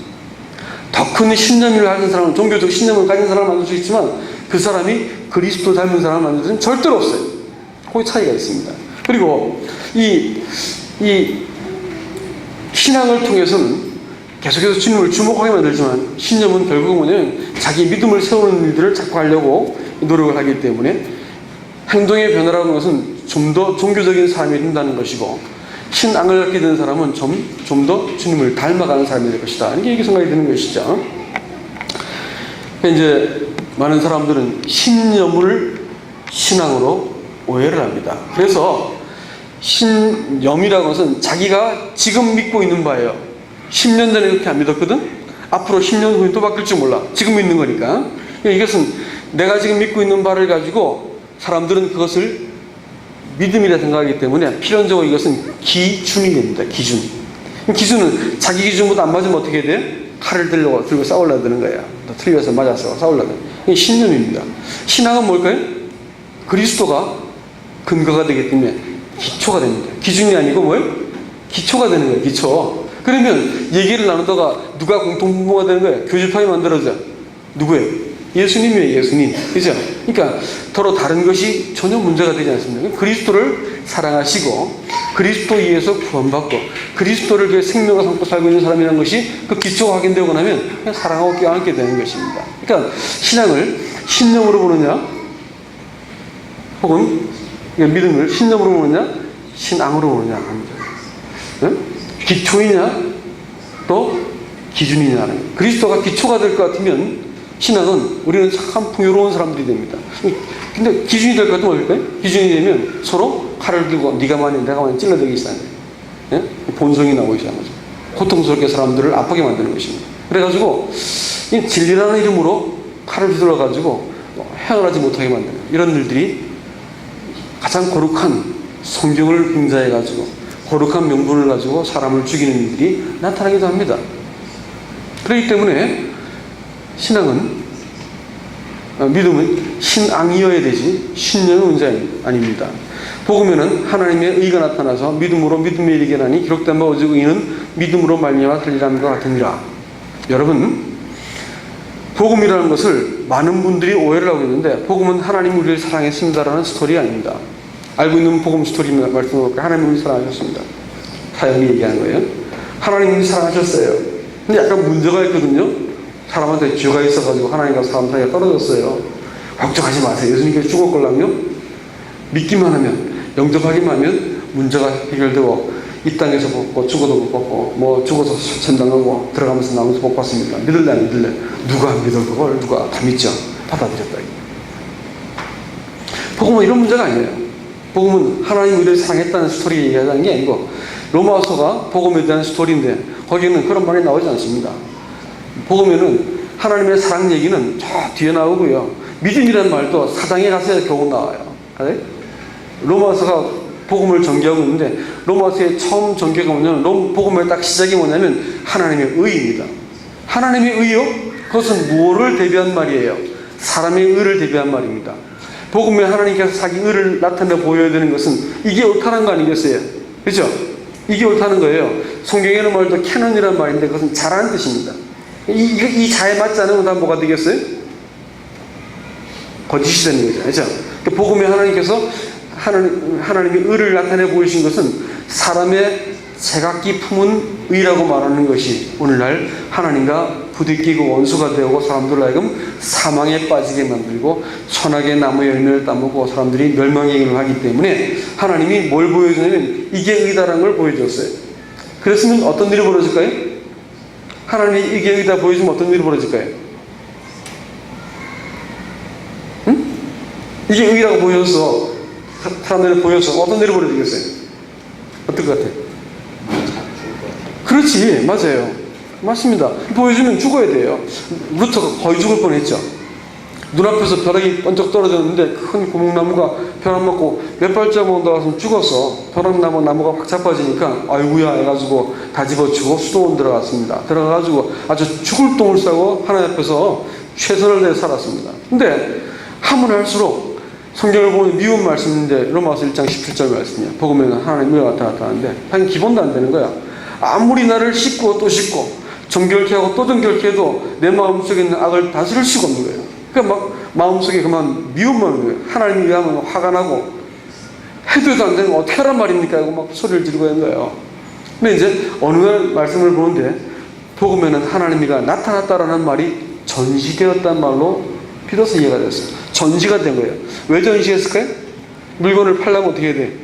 전시를 해야지. 전시. 바로 그 단어인 거예요. 누굴 주기 위해서 보여줬다는 거예요. 그때 비로소 한 것이 하나님이 사람한테 의를 주기 원하신다는 것을 알게 됩니다. 근데 그렇게 되기까지 먼저는 뭐냐면 이 의 때문에 좌절하고 절망했습니다. 난 죽었다 해도 하나님 의에 내가 도달할 수 없는 거예요. 몇 번을 고쳐 죽고 그리스도께서 왕 아니라 황제 하나님 곱하기 100을 해도 내가 내 속에서 순종이 아니라는 게 어떡하는 거야. 자꾸 저같이 넣는데 어떡하는 거야. 안 되는 거예요. 그러니까 안 된단 말이에요. 하나님의 의 앞에서는 사람이 그만 좌절하고 절망할 수밖에 없었습니다. 그러니까 로마서 1장 10절에 그 말 18절에 뭐냐면 하나님의 진노가 불의로 진리를 막는 사람들의 불경 경건찬함과 불의에 대해서 하늘로조차 나타나는 이렇게 시작하는 거예요. 보면은 하나님의 심판부터 얘기하는 거예요. 하나님 의가 말해주고 심판이 말해주고 그 다음에 사람의 죄를 일일이 열거해가지고 사람이 죄인이라는 것을 증명하고 맙니다. 그리고 나서 하나님의 선물에 대해서 3장에서 말하죠. 성경에서 말하는 복음 전하는 방식이에요. 응? 사람들은 복음을 계산하지 않는 것이죠. 복음이라고 하는 그것이 하나님의 의가 나타났다라고 말할 때 사람이 그 앞에서 절망해야 됩니다. 절망한 사람들이 하나님의 의를 하나님이 사람에게 주기 원한다고 하는 사실들을 비로소 깨닫는 것입니다. 의를 사람이 내 의로는 도저히 안 된다는 것을 깨달은 사람들이 하나님이 주시고자 하는 의를 받을 수 있는데 이게 어려운 거예요. 이게 어려운 거예요. 이게 복음이 비밀이라고 하는 것이 복음은 비밀이라 하잖아요. 복음이 왜 비밀이냐? 성경에서 비밀이라는 말이 시크릿이겠습니까? 아니면 미스테리겠습니까? 혹시 아세요? 설경자 알아요? 미스테리지. 혹시 대학 나가 수준이 높네. 미스테리입니다. 시크릿은 원래 꽁쳐준 거고 미스테리는 보여줬는데 잘 파악을 못한 것이죠. 그렇죠? 복음은 미스테리입니다. 왜 미스테리냐면 자기가 의롭다고 믿는 사람들은 절대 볼 수 없어.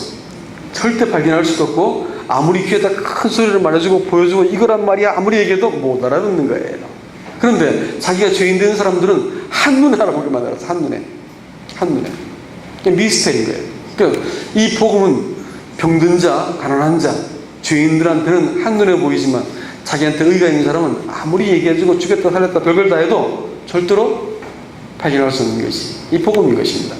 그렇기 때문에 복음에는 하나님의 의가 나타났다 이렇게 할 때 자기가 절망하는 사람들은 이 하나님의 이 은혜로 주신 의에 대해서 그렇습니다라고 내가 동의해서 받아야 되는 거예요. 그러니까 믿음으로 믿음에 얘기한다 알겠죠? 믿음이라고 하는 말은 믿음에 시발점이 있는 것처럼 보이고 종착점이 있는 것처럼 보입니다. 영어 성경도 비슷하게 되어 있습니다. 믿음의 처음과 끝이라는 표현이 나와 있으니까. 그러니까 이제 자 그러면 믿음으로 믿음에 얘기한다 때 그 첫 번째 믿음으로라고 하는 것은 무엇을 의미하겠습니까? 그것은 우리가 하나님께서 선물로 주신 의를 받아들임에 있어 가지고 여러분 믿음이라는 것은 믿습니다 이래가지고 받는 게 아니에요. 그런 의미의 믿음이 아니라는 것입니다. 알겠습니까? 여기서 말하는 믿음은 뭐냐? 하나님이 다 해놓으시고 다 준비해서 사람에게 안겨주신 것을 내가 죄인된 사람만 저항하지 않고 뭐 지갑 선물을 주었더니 이거 얼마예요? 나 지갑 보내서 돈 계산하려고 이런지는 안 한단 말이에요. 그래서 잘 믿어야지. 그래서 내가 뭐 좀 해야지. 이래서 내가 구원받는다고 그런 말을 하지 못하는 거예요. 왜냐면 자기가 정말로 파산한 자가 되고 정말 죄인 된 사람들은 하나님이 선물로 주신 보내서 감사합니다 라고 받아들이는 것밖에는 방법이 없기 때문에 그런 거예요. 그러니까 첫 번째 믿음은 뭐예요? 원인을 제공하지 않고 받아들일 수 있는 유일한 길이 믿음이라는 것입니다. 하나님이 하신 거에서 동의한다는 뜻입니다. 그게 믿으면 돼요. 예? 동의. 뭔 말인지 알겠어요? 믿음으로 믿음이 얘기한다 할 때 복음의 목적은 믿음으로 믿음이 얘기하는 것인데 내가 아무것도 한 것이 없이 받아들이는 것입니다. 응? 값 없이 받는 것이에요. 두 번째, 믿음으로 믿음에 얘기한다 했습니다. 그럼 그 믿음이 뭐가 되겠어요?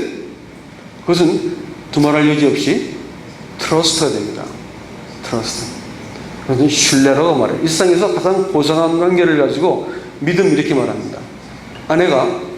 남편이 출장을 떠나는데 아내가 뒤를 따라가면서 여보, 당신 믿어요? 당신 믿습니다. 당신 믿어요? 이렇게 뒤따라 나오면서 차를 탈 때까지 그렇게 말하고 따라 나왔습니다. 그러면 이 아내가 남편에서 믿음이 좋은 사람이니까 믿음이 없단 말입니까? 믿음이 없단 말이지. 그렇죠? 믿음이 그렇게 말할 필요 없지. 당신 믿어요? 사고 안 칠 거. 뒤에 가로치고 사고 안 칠 거. 말은 하지 않았지만 가가지고 한눈 파지 않고 믿어요? 이렇게 그런 말 하는 거 아니겠습니까? 믿음이 안 가기 때문에 그런 말 하는 거죠. 그죠? 근데 믿음이라고 하는 것은 내가 어떤 그 남편과 아내가 정말로 그 믿음에 고상한 관계가 있으면 그런 말이 필요가 없어요.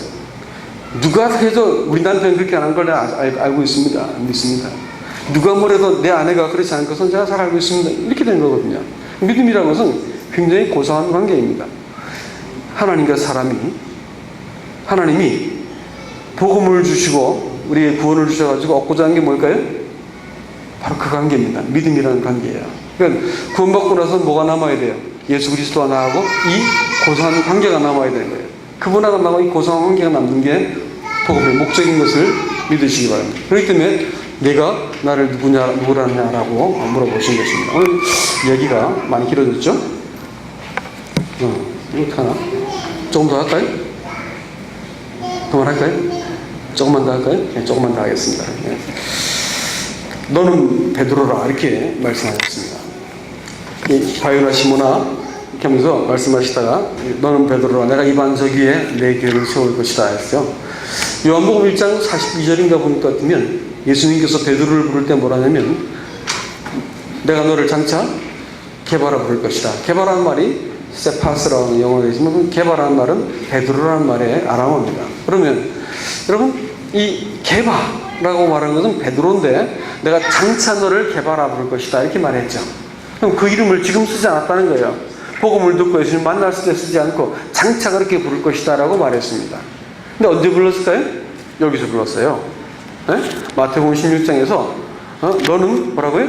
베드로라는 것을 굳이 그 이름을 그 앞에서는 요한의 아들 시모나 불러놓고 이제 교회를 얘기할 때 너는 베드로라 내가 이 반석 위에 내 교회를 세울 것이다 했으니까 복음의 목적이 뭘까요?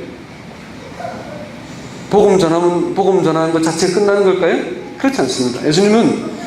예수님은 한 사람을 구원하시고 그를 불러내실 때 무엇을 염두에 두시고 부를까요? 교회를 염두에 두신 거예요. 그래서 우리가 그리스도를 알게 됐을 때 구원을 받는 것이지만 우리가 구원받을 때 우리가 의롭다함을 받을 때 의로워서 구원받았을까? 그렇지 않죠. 터무니없는 얘기지. 그렇죠? 우리는 정말 터무니없는 형편없는 인간이었어요. 하나님은 자칫커녕 우리는 의롭다는 말에 전혀 근처도 못 가는 형편없는 인간이었다고요. 그렇죠? 근데 이걸 의롭다고 미리 선언하신 걸 가지고 칭의라고 말하는데 이것을 증명하셔야 할 거 아니야. 의로운 사람으로. 그걸 어디서 하신다는 거예요? 교회에서 하신 거예요. 교회 안에서 하나님께서 연습하게 만드십니다.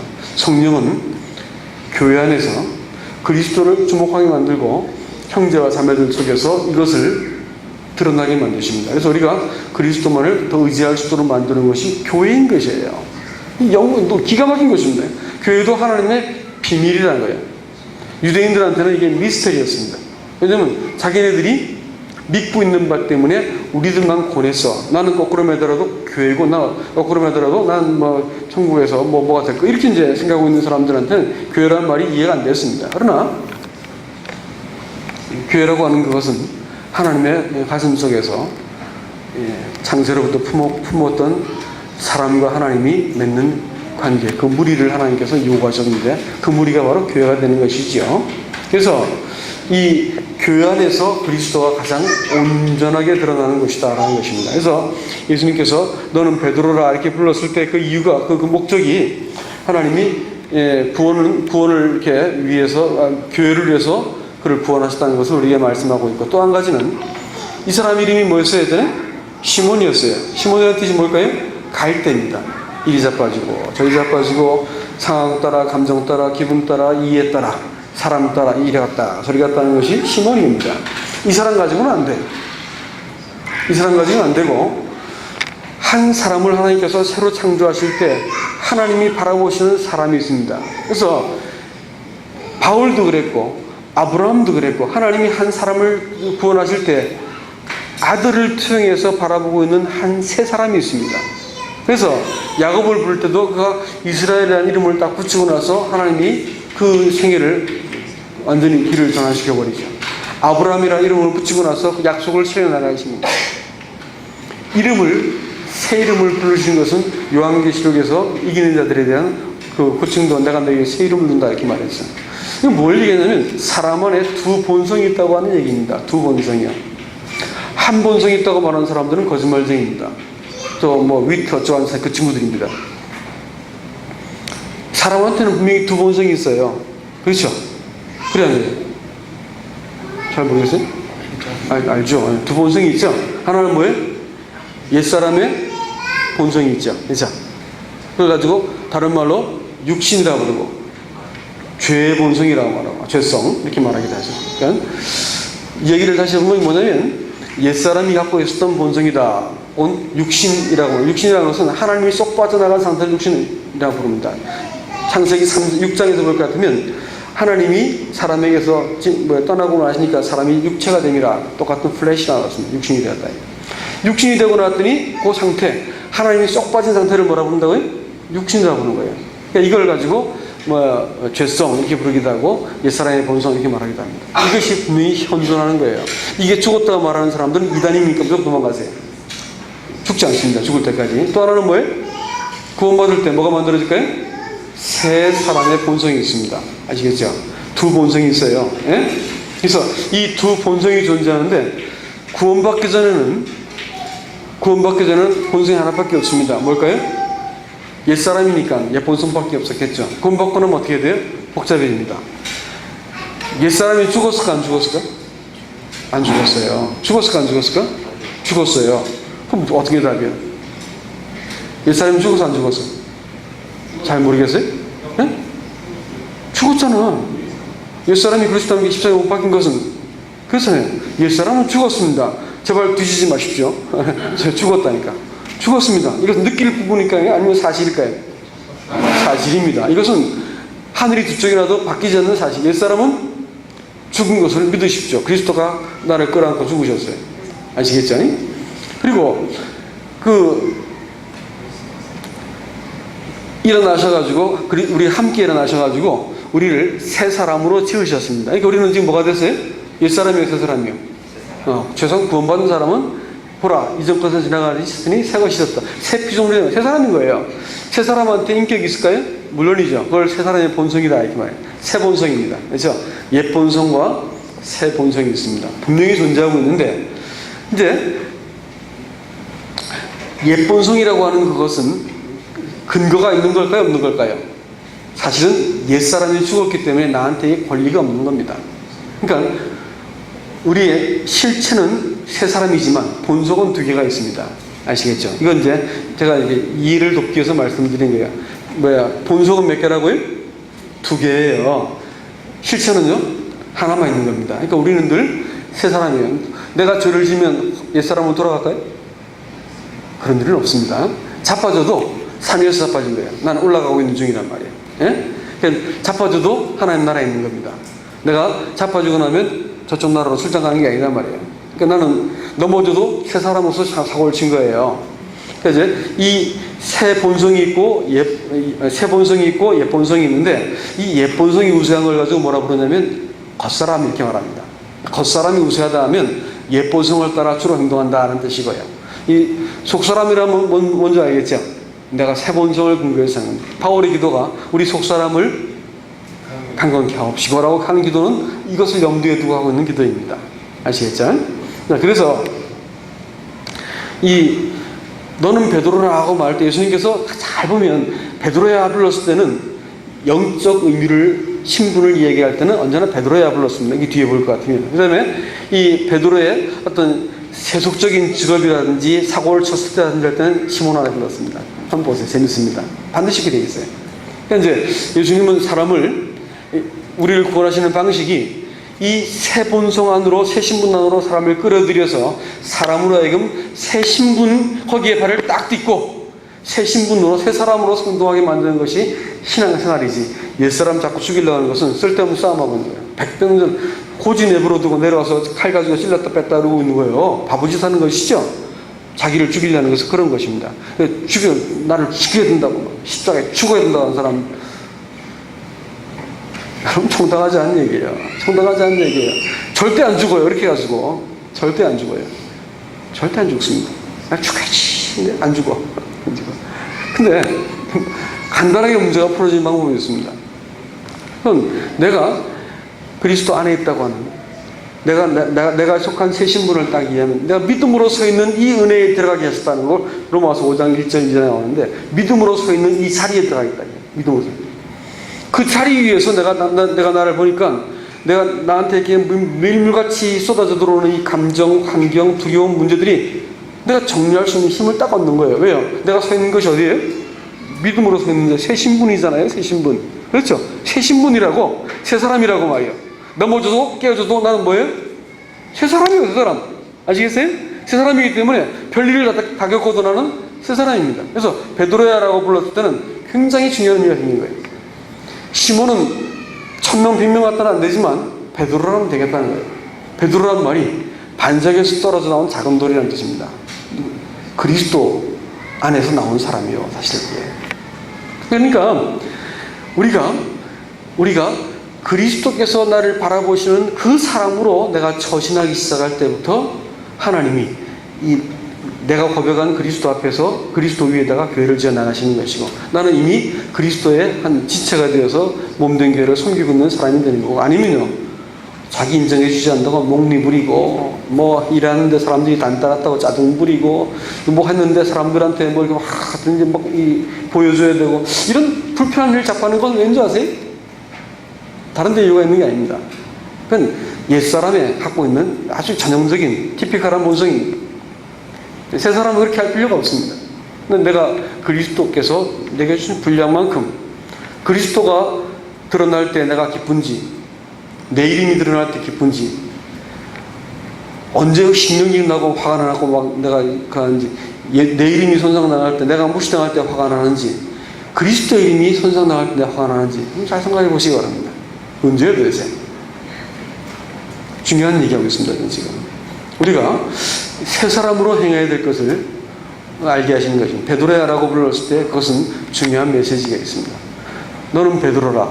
내가 이 반석 위에 내 교회를 세우리니 이 반석은 주님 자신을 말하는데 어떤 주님이냐면 베드로가 고백한 주님입니다. 그러면 성도들이 그리스도를 어떻게 고백하는지가 굉장히 중요한 문제죠. 그렇죠? 그리스도를 어떻게 고백하는지가 중요합니다. 주님 날 불러주신 그 사람으로서 그리스도를 바르게 고백하면 거기 교회가 서기 시작하는 거예요. 하나님의 교회입니다. 그래서 사람은 뭘까요? 힘있고 센 사람들이 모이면 교회가 되는 거예요. 그건 교회가 아닙니다. 신앙은 사실은 정체성 싸움이라는 걸 아세요? 정체성 싸움입니다. 그래서 예수님께 와가지고 네가 하나님의 아들이거든 라고 사단이 예수님을 시험했으면 오늘날 사단이 성도들을 시험하는 타겟이 뭔지 알겠죠? 네가 하나님의 아들이냐? 그래 놓고도 네가 인간이냐? 이런 이제 공격하는 것이죠. 이 신분을 공격합니다. 이 내 교회를 세운다 이렇게 말씀하고 내 교회를 내가 세운다, 영어 표현하면 더 정확하게 내 교회를 내가 세운다 이렇게 말했으면 우리가 이 교회를 섬기는 일에 있어서 겸비해 줄 수 있습니다. 인도자들은 교회를 내가 오거나이즈 하지 않고 섬김으로써 교회를 세울 수 있습니다. 저희 교회도 2000년에 시작되었었는데 한 3년 지나고 하나님께 제가 완전히 두 손을 들었습니다. 제 머릿속에서는 저는 릭 워렌이라는 사람, 그 당시는 대단한 사람이었어요. 제가 그 당시 20년대 초반에는 그 사람한테 직접적으로 공부하고 와가지고 1년에 200명씩 막 늘어나는 그 교회, 뉴질랜드 교회에 있는 사람과 동역을 하고 왔었습니다. 그러니까 그냥 머릿속에 30대 초반에 한 400명 모은 뭐 어떤 경험도 있었고 그 사람한테 막 전수받은 거 있었고 막 머릿속에 그냥 아주 잔뜩 그냥 교회에 대한 청사진을 갖고 들어와서 요시하고 들어왔습니다. 두고 보자. 큰 교회를 이루고 말 이러고 나가 들어왔거든. 3년 딱 하고 나니까 저 완전히 그냥 나갔다 항복을 했습니다. 저는 아무것도 할 수 없습니다. 이렇게 고백했었고 그 다음에 저 말고 누구든지 그리스도를 드러내는 분이 계십니다. 그분을 세우겠습니다. 이렇게 말했어요. 정식으로 하나님 앞에 제 입으로 하나님 고백을 드렸습니다. 그랬더니 그리고 나서 형제들한테 이제 이게 권하기 시작했었는데 그리고 이제 가정에서 성도들이 모이도록 권했죠. 그래서 신앙은 구호가 아니고 주일날 나가지고 쇼오프하는 게 사람들한테 막 보여주고 막 큰 소리로 기도하고 막 봉사하고 나 얼마나 대단한 사람인지 이게 신앙이 아니고 사실 신앙이라는 것이 예배라는 것이 시작되는 지점은 교회가 아닙니다. 아세요? 예배가 시작되는 데가 교회라고 가르친다 할 것 같으면 종교인들입니다. 예배가 시작되는 것은 저 문을, 교회 문을 딱 열고 나갈 때부터 시작되는 거예요. 아시겠어요?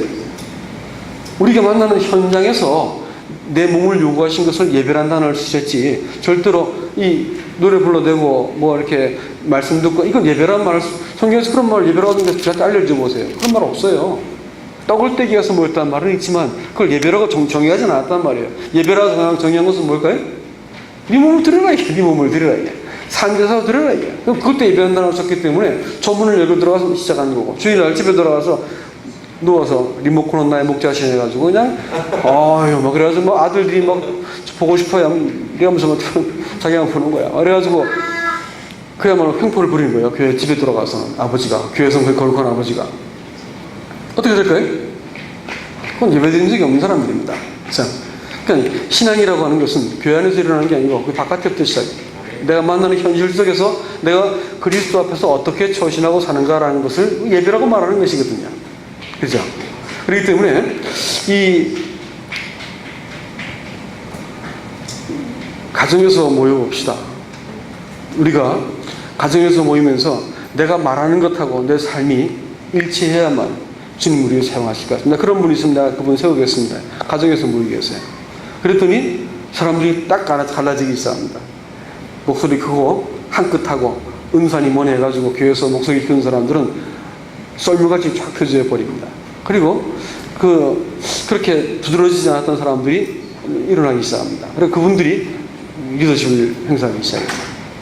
이것은 증명된 것이었습니다. 그것은 우리가 그분들을 통해서 교회를 운영해 왔습니다. 지금도 이렇게 하고 있지만. 그러니까 이 절대로 이 실력, 내 아우라 갖고 하는 게 아니라 말씀이 천박해지는 자꾸 이거. 그런 걸 가지고 교회를 끌고 가는 게 아니고 실제로 내가 하나님 앞에서 예배하는 사람들, 내가 하나님 앞에서 내가 내뱉은 말과 삶이 일치하는 사람들이 옆에 있는 사람들이 그를 존경하고 그를 따르고 또 삶이 그러하기 때문에 사람들이 섬기는 그것도 틀림없더라고요. 교회가 이렇게 세워져 나가더라고요. 그러니까 이런 의미에서 내 교회를 내가 세운다고 말할 때 여러분들 그 말씀이 액면 그대로 믿으셔야 됩니다. 그러니까 인도자들은 그렇게 성도들이 섬겨갈 수 있도록 돕는 분들이 인도자지 나를 따르라가 아닙니다. 그렇게 막 내가 내 은사를 행사할 때 여러분들 나를 구원하시거나 도우셔야 됩니다. 이렇게 말하면 교회가 말하는 성경적인 원리를 뒤집는 거예요. 저는 동역자라는 말을 사실은 저를 돕는 사람들을 동역자 보지 않고 제가 그분들의 동역자입니다. 제가 그들을 도와서 그리스도의 운전자를 세우는 것이 제가 해야 될 일이고 제가 굳이 나서지 않아도 할 수 있다면 그렇게 해서 그분들이 앞에 설 수 있도록 만드는 것이 제 사역이라고 믿고 있습니다. 그러니까 내가 내 교회를 세우리라라고 말씀하신 주님의 강력한 선언이 있었으면 그걸 따르는 것이 사역의 명확한 원리가 됩니다. 그러니까 절대로 이런 부분이 헷갈려 버리면 하나님의 교회가 금방 이렇게 또 망가질 수 있다는 것을 기억하시기 바랍니다. 많은 경우 성령이 우리들의 교회 행사와 계획 속에서 배제된 채로 됩니다. 기도는 요식행위가 되고, 그분이 아니면 진행이 되지 않는, 그분이 아니면 예배도 또 말씀도 성도의 교제도 어떤 프로그램도 진행이 되지 않는 교회가 참 좋은 교회입니다. 없어도 끄떡 없이 잘 될 수 있으면 그 교회는 위험한 교회라고 말하죠. 내가 이 반석 위에 내 교회를 세우겠다 이렇게 말씀하실 때 반석은 그리스도 자신을 말합니다. 여러분 이제 말씀을 좀 맺을게요. 이 그리스도 위에 세워진 교회인가 아닌가 라는 문제는 우리가 끝까지 확인하고 넘어가셔야 되는 문제입니다. 여러분 이 7교회가 있는데, 요한계시록 7교회가 있는데 앞에 3교회는 지나간 세월의 교회입니다. 1세기 교회, 1세기 에베소 교회, 서머나 교회, 버가모 교회. 이것은 다 버가모가 버가모하면 가모라는 말이 결혼이라는 말입니다. 그러니까 결혼을 여러 번 하는 교회니까 뭐가 될까요? 콘스탄티누스에 의해서 세워진 그런 교회입니다. 서머나 교회, 몰약이니까 이 환란기의 교회고, 그래서 이제 지나간 교회. 이 교회의 특징이 뭐냐면 예수님께서 다시 온다는 말씀이 없습니다. 그리고 이제 뒤에 남아있는 4교회는 예수님 다시 온다는 말씀이 있거든요. 두아디라 교회는 뭘까요? 천주교. 사도교회는 뭐예요? 개혁. 사대란 말이 개혁이라는 말이에요. 찌다란 말이니까. 또 빌라델피아 형제사랑 라오디게아가 뭔지 아세요? 백성의 권리라는 뜻입니다. 라오디게아는 백성의 권리입니다. 민주주의라는 말이에요. 자, 그러면 보세요. 빌라델피아 교회 빼놓고 나서 다 책만 받았죠. 그렇죠? 그리고 두아디라 교회한테는 뭐라냐면 네가 회개치 않으면 내가 너를 큰 환난 가운데 던져버린다 했거든요. 구원받았단 말이야, 안 받았단 말이야? 사실 구원받지 않았단 말입니다. 교회라 불렀지만 이기는 자가 있기 때문에 교회라 불렀지, 하나님께서 수대로 옮겨버린다 할 때는 교회가 아니라는 뜻이거든요. 하나님께서 교회를 인정하지 않겠다는 말이란 거예요. 환난에 들어간다니까, 환난에. 교회가 환난에 들어가면 그게 뭐 신부겠어요. 예? 제가 제 신부를 하나님의 진노가 쏟아진 데 신부를 내놓겠어요? 그렇지 않죠. 환난은 성도들이 이 땅에서 받는 겁니다. 무릇 그리스도인 안에서 경건하게 살고자 하는 데는 뭐 한다고? 환난을 당한다. 고난 당하는 것이고요. 그 다음에 하나님 나라에 들어가려면 환난을 당하는 것입니다. 세상은 진리, 말씀을 거스르기 때문에 내가 말씀 편에 서면 직장에서 모든 환경과 상황에서 고난받게 되어 있어요. 안 받으면 여러분이 잘못된 거예요. 분명합니다. 예수 믿음이 너무 좋아요? 이상한 거예요. 그럴 리 없습니다. 예수 믿으면요, 이 진리를 따르면 진리가 세상의 진리를 미워하기 때문에 우리를 미워하게 되어 있습니다. 이런 일들은 필연적인 문제예요. 그러니까 환난에 성도들이 받지만 진노를 받을까요? 아니에요. 하나님의 진노에서 우리를 건지신다 했어요. 우리를 장래에 노하시면서 건지시는 분이시다 이렇게 말해요. 우리는 그 노하심에 들어가는 사람들이 아닙니다. 근데 그 내 교회, 하나님의 교회가 되지 못하게 만들었던 3가지 원인이 있습니다. 뭐냐면 첫 번째 교회가 마지막 교회잖아요. 라오디게 교회부터 할까요? 라오디게 교회가 문제가 뭘까요? 이름만 갖고 얘기해보자. 그거는요, 민주주의입니다. 민주주의 잘한 교회, 복음도 잘 깨달은 교회인데, 그러니까 부족한 것이 없다 했겠죠. 근데 교회가 뭐예요? 민주주의하다, 민주주의. 그래서 백성들이 권리를 극대화시켰습니다. 누구도 앞설 수 없고 그냥 이렇게 이제 민주주의를 만들어버렸어요. 그래서 하나님의 교회를 망가뜨리는 이유가 됩니다. 교회는 권위적일 것 같으면 교회가 쪼그라들고 형편없어집니다. 그러나 교회에 권위가 없으면 교회 자체가 형성이 안 되게 되어 있습니다. 교회는 권위가 있어야 돼요. 누가 앞에서 말하더라도 지금 저 형제가 하나님 말씀한다는 믿음이 있으면 교회가 서는 거예요. 어떤 형제 앞에 나서 행동할 때 저거 이러면 어떡할까요? 끝난 거예요. 장로들이 성도들 앞에서 신망을 이러면 어떡할까요? 교회는 두고 볼 것도 없어요. 끝나는 교회입니다. 그러니까 교회는 권위가 있어야 될까요? 그럼요. 이거 없으면 교회는 끝이 나는 거예요. 권위적이면 교회가 쪼그라든다고. 권위적이기 때문에 불편해도 그 사람 권위를 인정하는 사람만 남아있게 되니까 권위적일 때는 몇 사람만 남아있는 거예요. 근데 권위가 없으면 교회가 성립이 안 되는 겁니다. 그러니까 교회는 그리스도 앞에 인도자들이 서 있기 때문에 권위를 가져야 되는 거예요. 그 사람 자체가 권위를 가지면 뭐가 돼? 권위주의가 되는 것이죠. 그리스도가 권위를 있으면 뭐예요? 참된 것입니다. 그래서 민주주의가 된 교회는 아주 나쁜 교회입니다. 단 한마디도 칭찬해 없는 교회가 라오디게아 교회였어요. 교회 민주주의가 아니에요. 성령께서 하시는 결정을 얻어내기 위해서 우리는 장로들이 복수로 존재하고 있고, 장로들끼리 딱 트러스를 짜가지고 결정했으면 따로 이렇게 말하지 않습니다. 장로들은 형제들의 의견을 귀를 기울이고, 그리고 그것을 주님 앞에 결정할 수 있도록 도와줘가지고 주님께서 이 교회 가운데 어떤 결정을 내릴 때 하나님이 하셨다는 것을 알게 만들어주는 일들을 누가 해야 된다고요? 장로들이 하신 거예요. 그렇게 되면 어떻게 할까요? 교회가 예측 가능한 일들이 일어나고, 하나님이 지금 교회를 인도하고 계시다는 확증이 들면 어떻게 할까요? 나가서 막 불러오지 않아도요, 자꾸 모이게 되어 있습니다. 자꾸 모이게 되어 있어요. 민주주의, 하나님의 교회의 가장 큰 적입니다. 또 하나가 뭘까요? 개혁하는 것이죠. 개혁. 예? 개혁이 뭐가 나쁘냐 이게. 개혁이 뭐가 나쁘냐. 살았다는 이름이 있으나 죽은 교회를 사대교회라는데 개혁이 뭐가 나쁘냐 이게.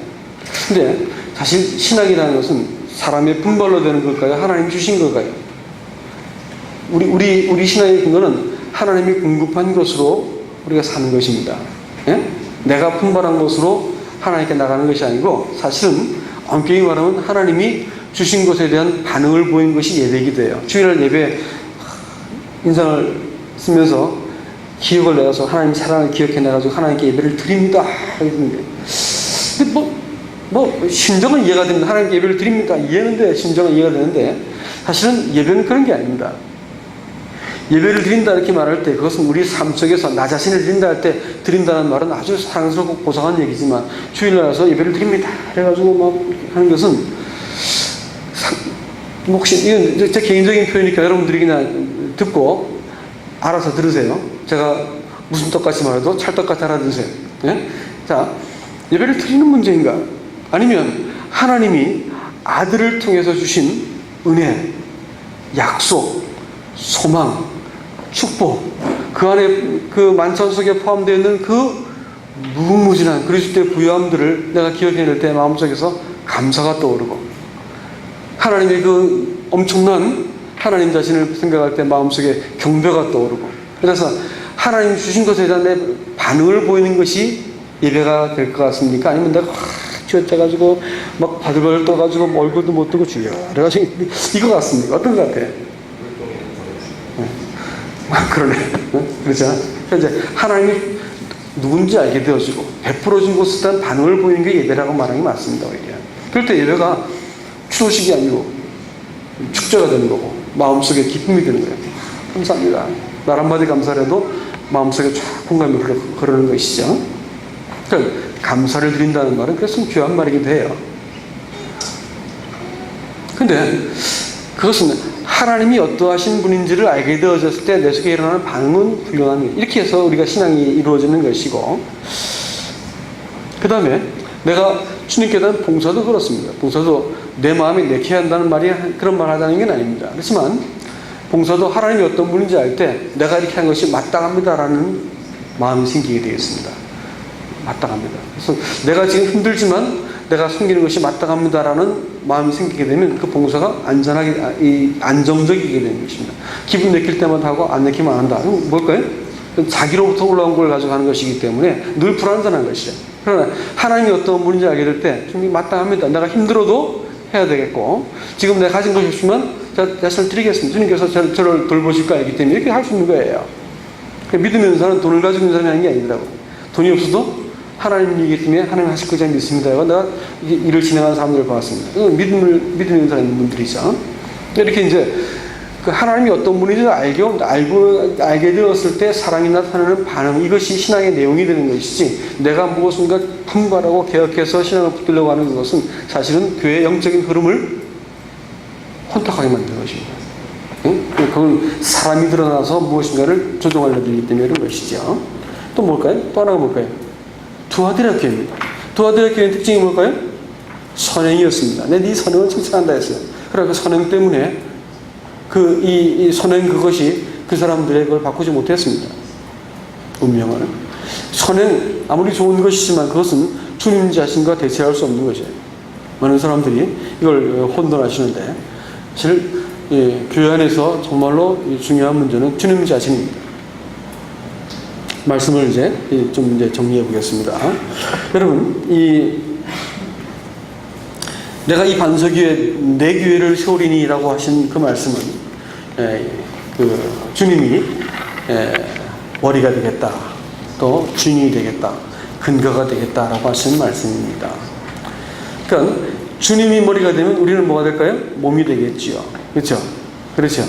교회는 주님과의 관계가 어떤가에 따라서 몸의 이 건강함이 드러납니다. 그리고 주님과의 관계에 의해서 힘이 생깁니다. 무슨 말이겠습니까? 주님과 내가 어떤 관계를 맺고 있는가에 따라, 주님을 어떤 분으로 아는가에 따라 가지고 내가 힘이 생겨요. 한 사람이 어떤 간증할 때 내가 주님이 어떤 분인지 알게 되니까 내가 어떤 일을 진행하는데 담대해졌다 이렇게 말씀하는데 화답이 되었습니다. 그러니까 주님이 어떤 분인지 내가 바른 관계를 맺으면 힘이 생기는 거예요. 그러니까 힘은 어디서 나오는 거라고요? 관계에서 나오는 거예요. 관계에서. 예? 그러니까 이 세상에서 가장 강한 집단이 뭐겠습니까? 군대겠습니까? 정당일까요?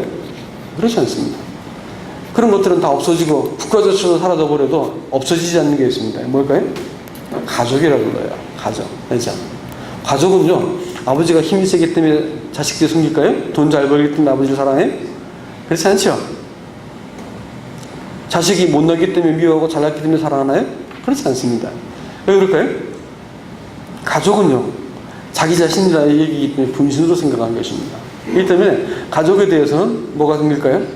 따지거나 계산하거나 이렇게 하지 않습니다. 왜냐하면 가족은 그 자체가 나와 더불어 뗄 수 없는 관계가 이미 형성되어 있기 때문에 이 관계 안에서 그 어떤 것으로 끌을 수 없는 어떤 그 힘이 나오는 것입니다. 사실 우리가 오해하고 있는 것이 이겁니다. 힘이 어디서 나온다고 생각하냐면 사람들은 내가 힘이 있으면 내 힘에 따라서 관계가 만들어질 거야 라는 것이 회사지요. 그렇죠? 정치도 마찬가지입니다. 힘 있는 사람이 나타나면 어떻게 할까요? 그 주변에 쫙 둘러서 가지고 MB파 무슨 파 이래가지고 파를 나눠서 난 누구에게 속했다 하지 않습니까? 그렇죠?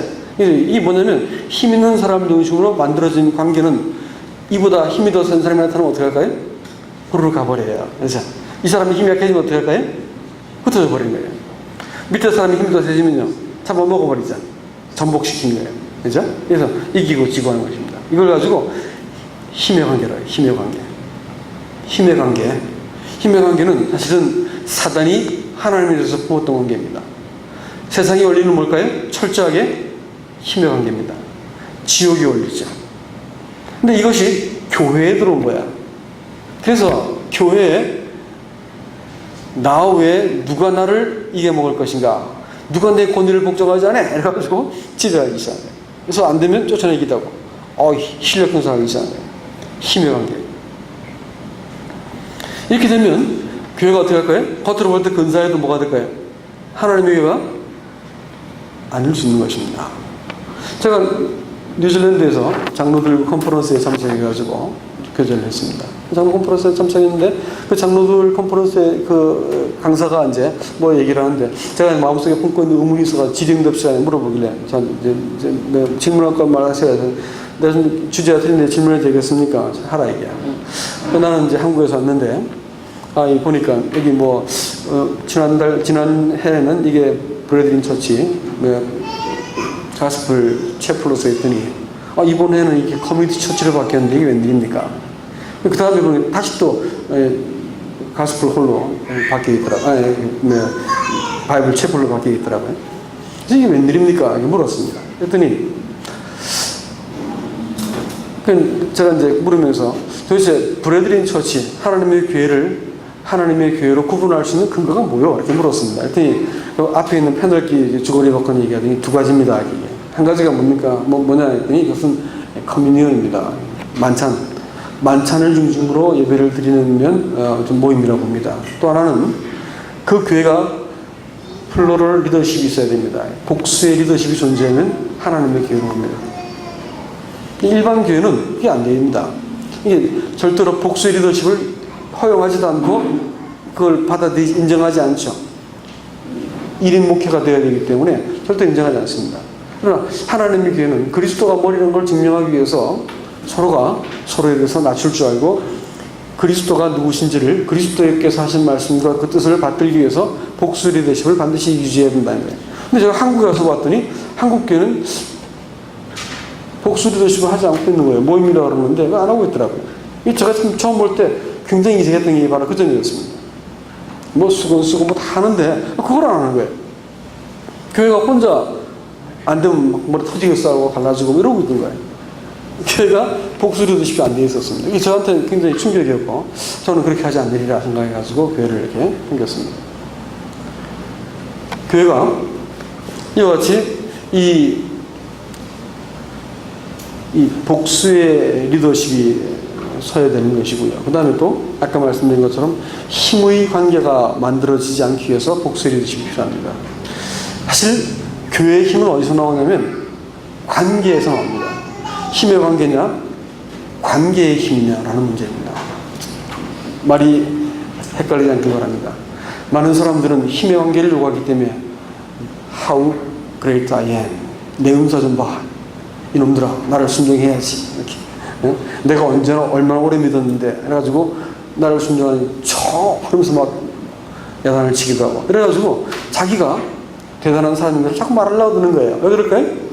힘의 관계를 요구하는 거예요. 사람들을 파당을 만들어서 자기를 좋게 만듭니다. 교회와 말기 증세가 그렇습니다. 교회 파당이 만들어져요. 그럼 교회 이제 끝난 겁니다. 그래서 안 되는 거죠. 그죠? 힘의 관계를 구하는 사람들이 그런 짓을 합니다. 그러나 교회의 힘은 어디서 나온다고요? 관계에서 나온 거예요. 너하고 나 형제자매가 그것이 아닌 거예요. 내가 이용할 대상이 아니라 뭐예요? 너가 되는 것입니다. 우리 주님께서 나를 불렀던 것처럼 너가 되는 거예요. 그럼 그 사람은 잘 되도록 내가 어떻게 할까요? 내가 그를 돕는 것입니다. 너와 나의 관계가 될 때 거기 뭐가 나면 거기 힘이 생기는 거예요. 힘이 생겨요. 그러니까 이 형제하고 저하고 이 관계 속에서 어떻게 되어도 신뢰할 수 있고 사랑하고 거룩한 관계가 유지가 됩니다. 그럼 여기 뭐가 생길까요? 이 관계 속에 누가 들어올 거예요? 이 사람들이 들어오는 거예요.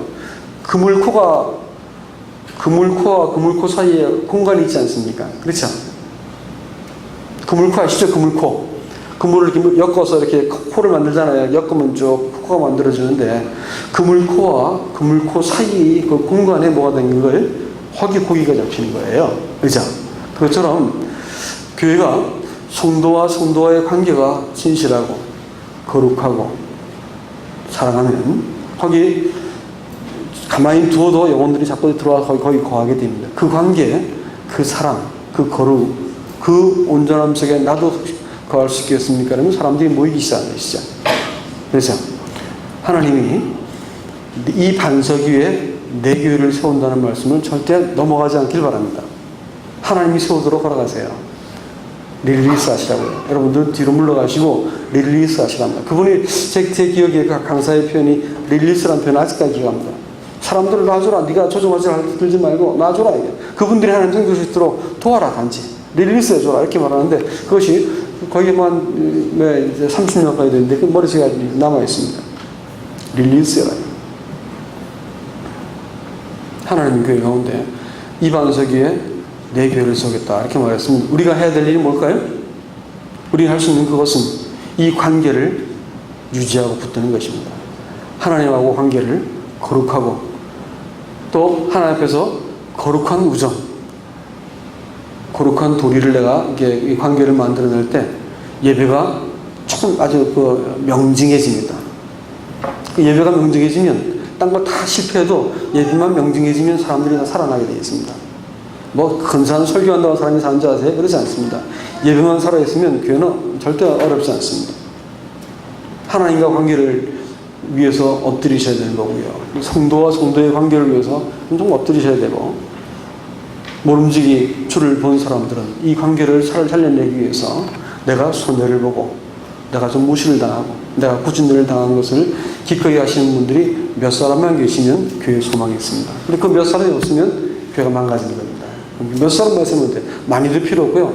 몇 사람만 그런 능력을 보여주시고 그런 족적을 남기시면 교회는 늘 정신을 차리고 깨어있게 됩니다. 저 사람 때문에 안 돼. 저 사람 때문에. 이렇게 말한다거나 혹은 사람들이 나를 인정해 주지 않지? 이렇게 하면 될 텐데 내 방식대로 하면 이렇게 생각하고 있는 거예요. 이렇게 했으면 어떻게 할까요? 사실은 이 반석 위에 내 교회를 세운다고 하는 하나님의 말씀에 대해서 정면으로 지금 원수를 하는 것입니다. 이 문제가 된 것이죠. 그러니까 이제 주님이 하신 말씀, 이 반석 위에 내 교회를 세우리라. 이 말씀이 오늘 이 대한민국 교회로 받아들일 수 있기를 원합니다. 이상입니다.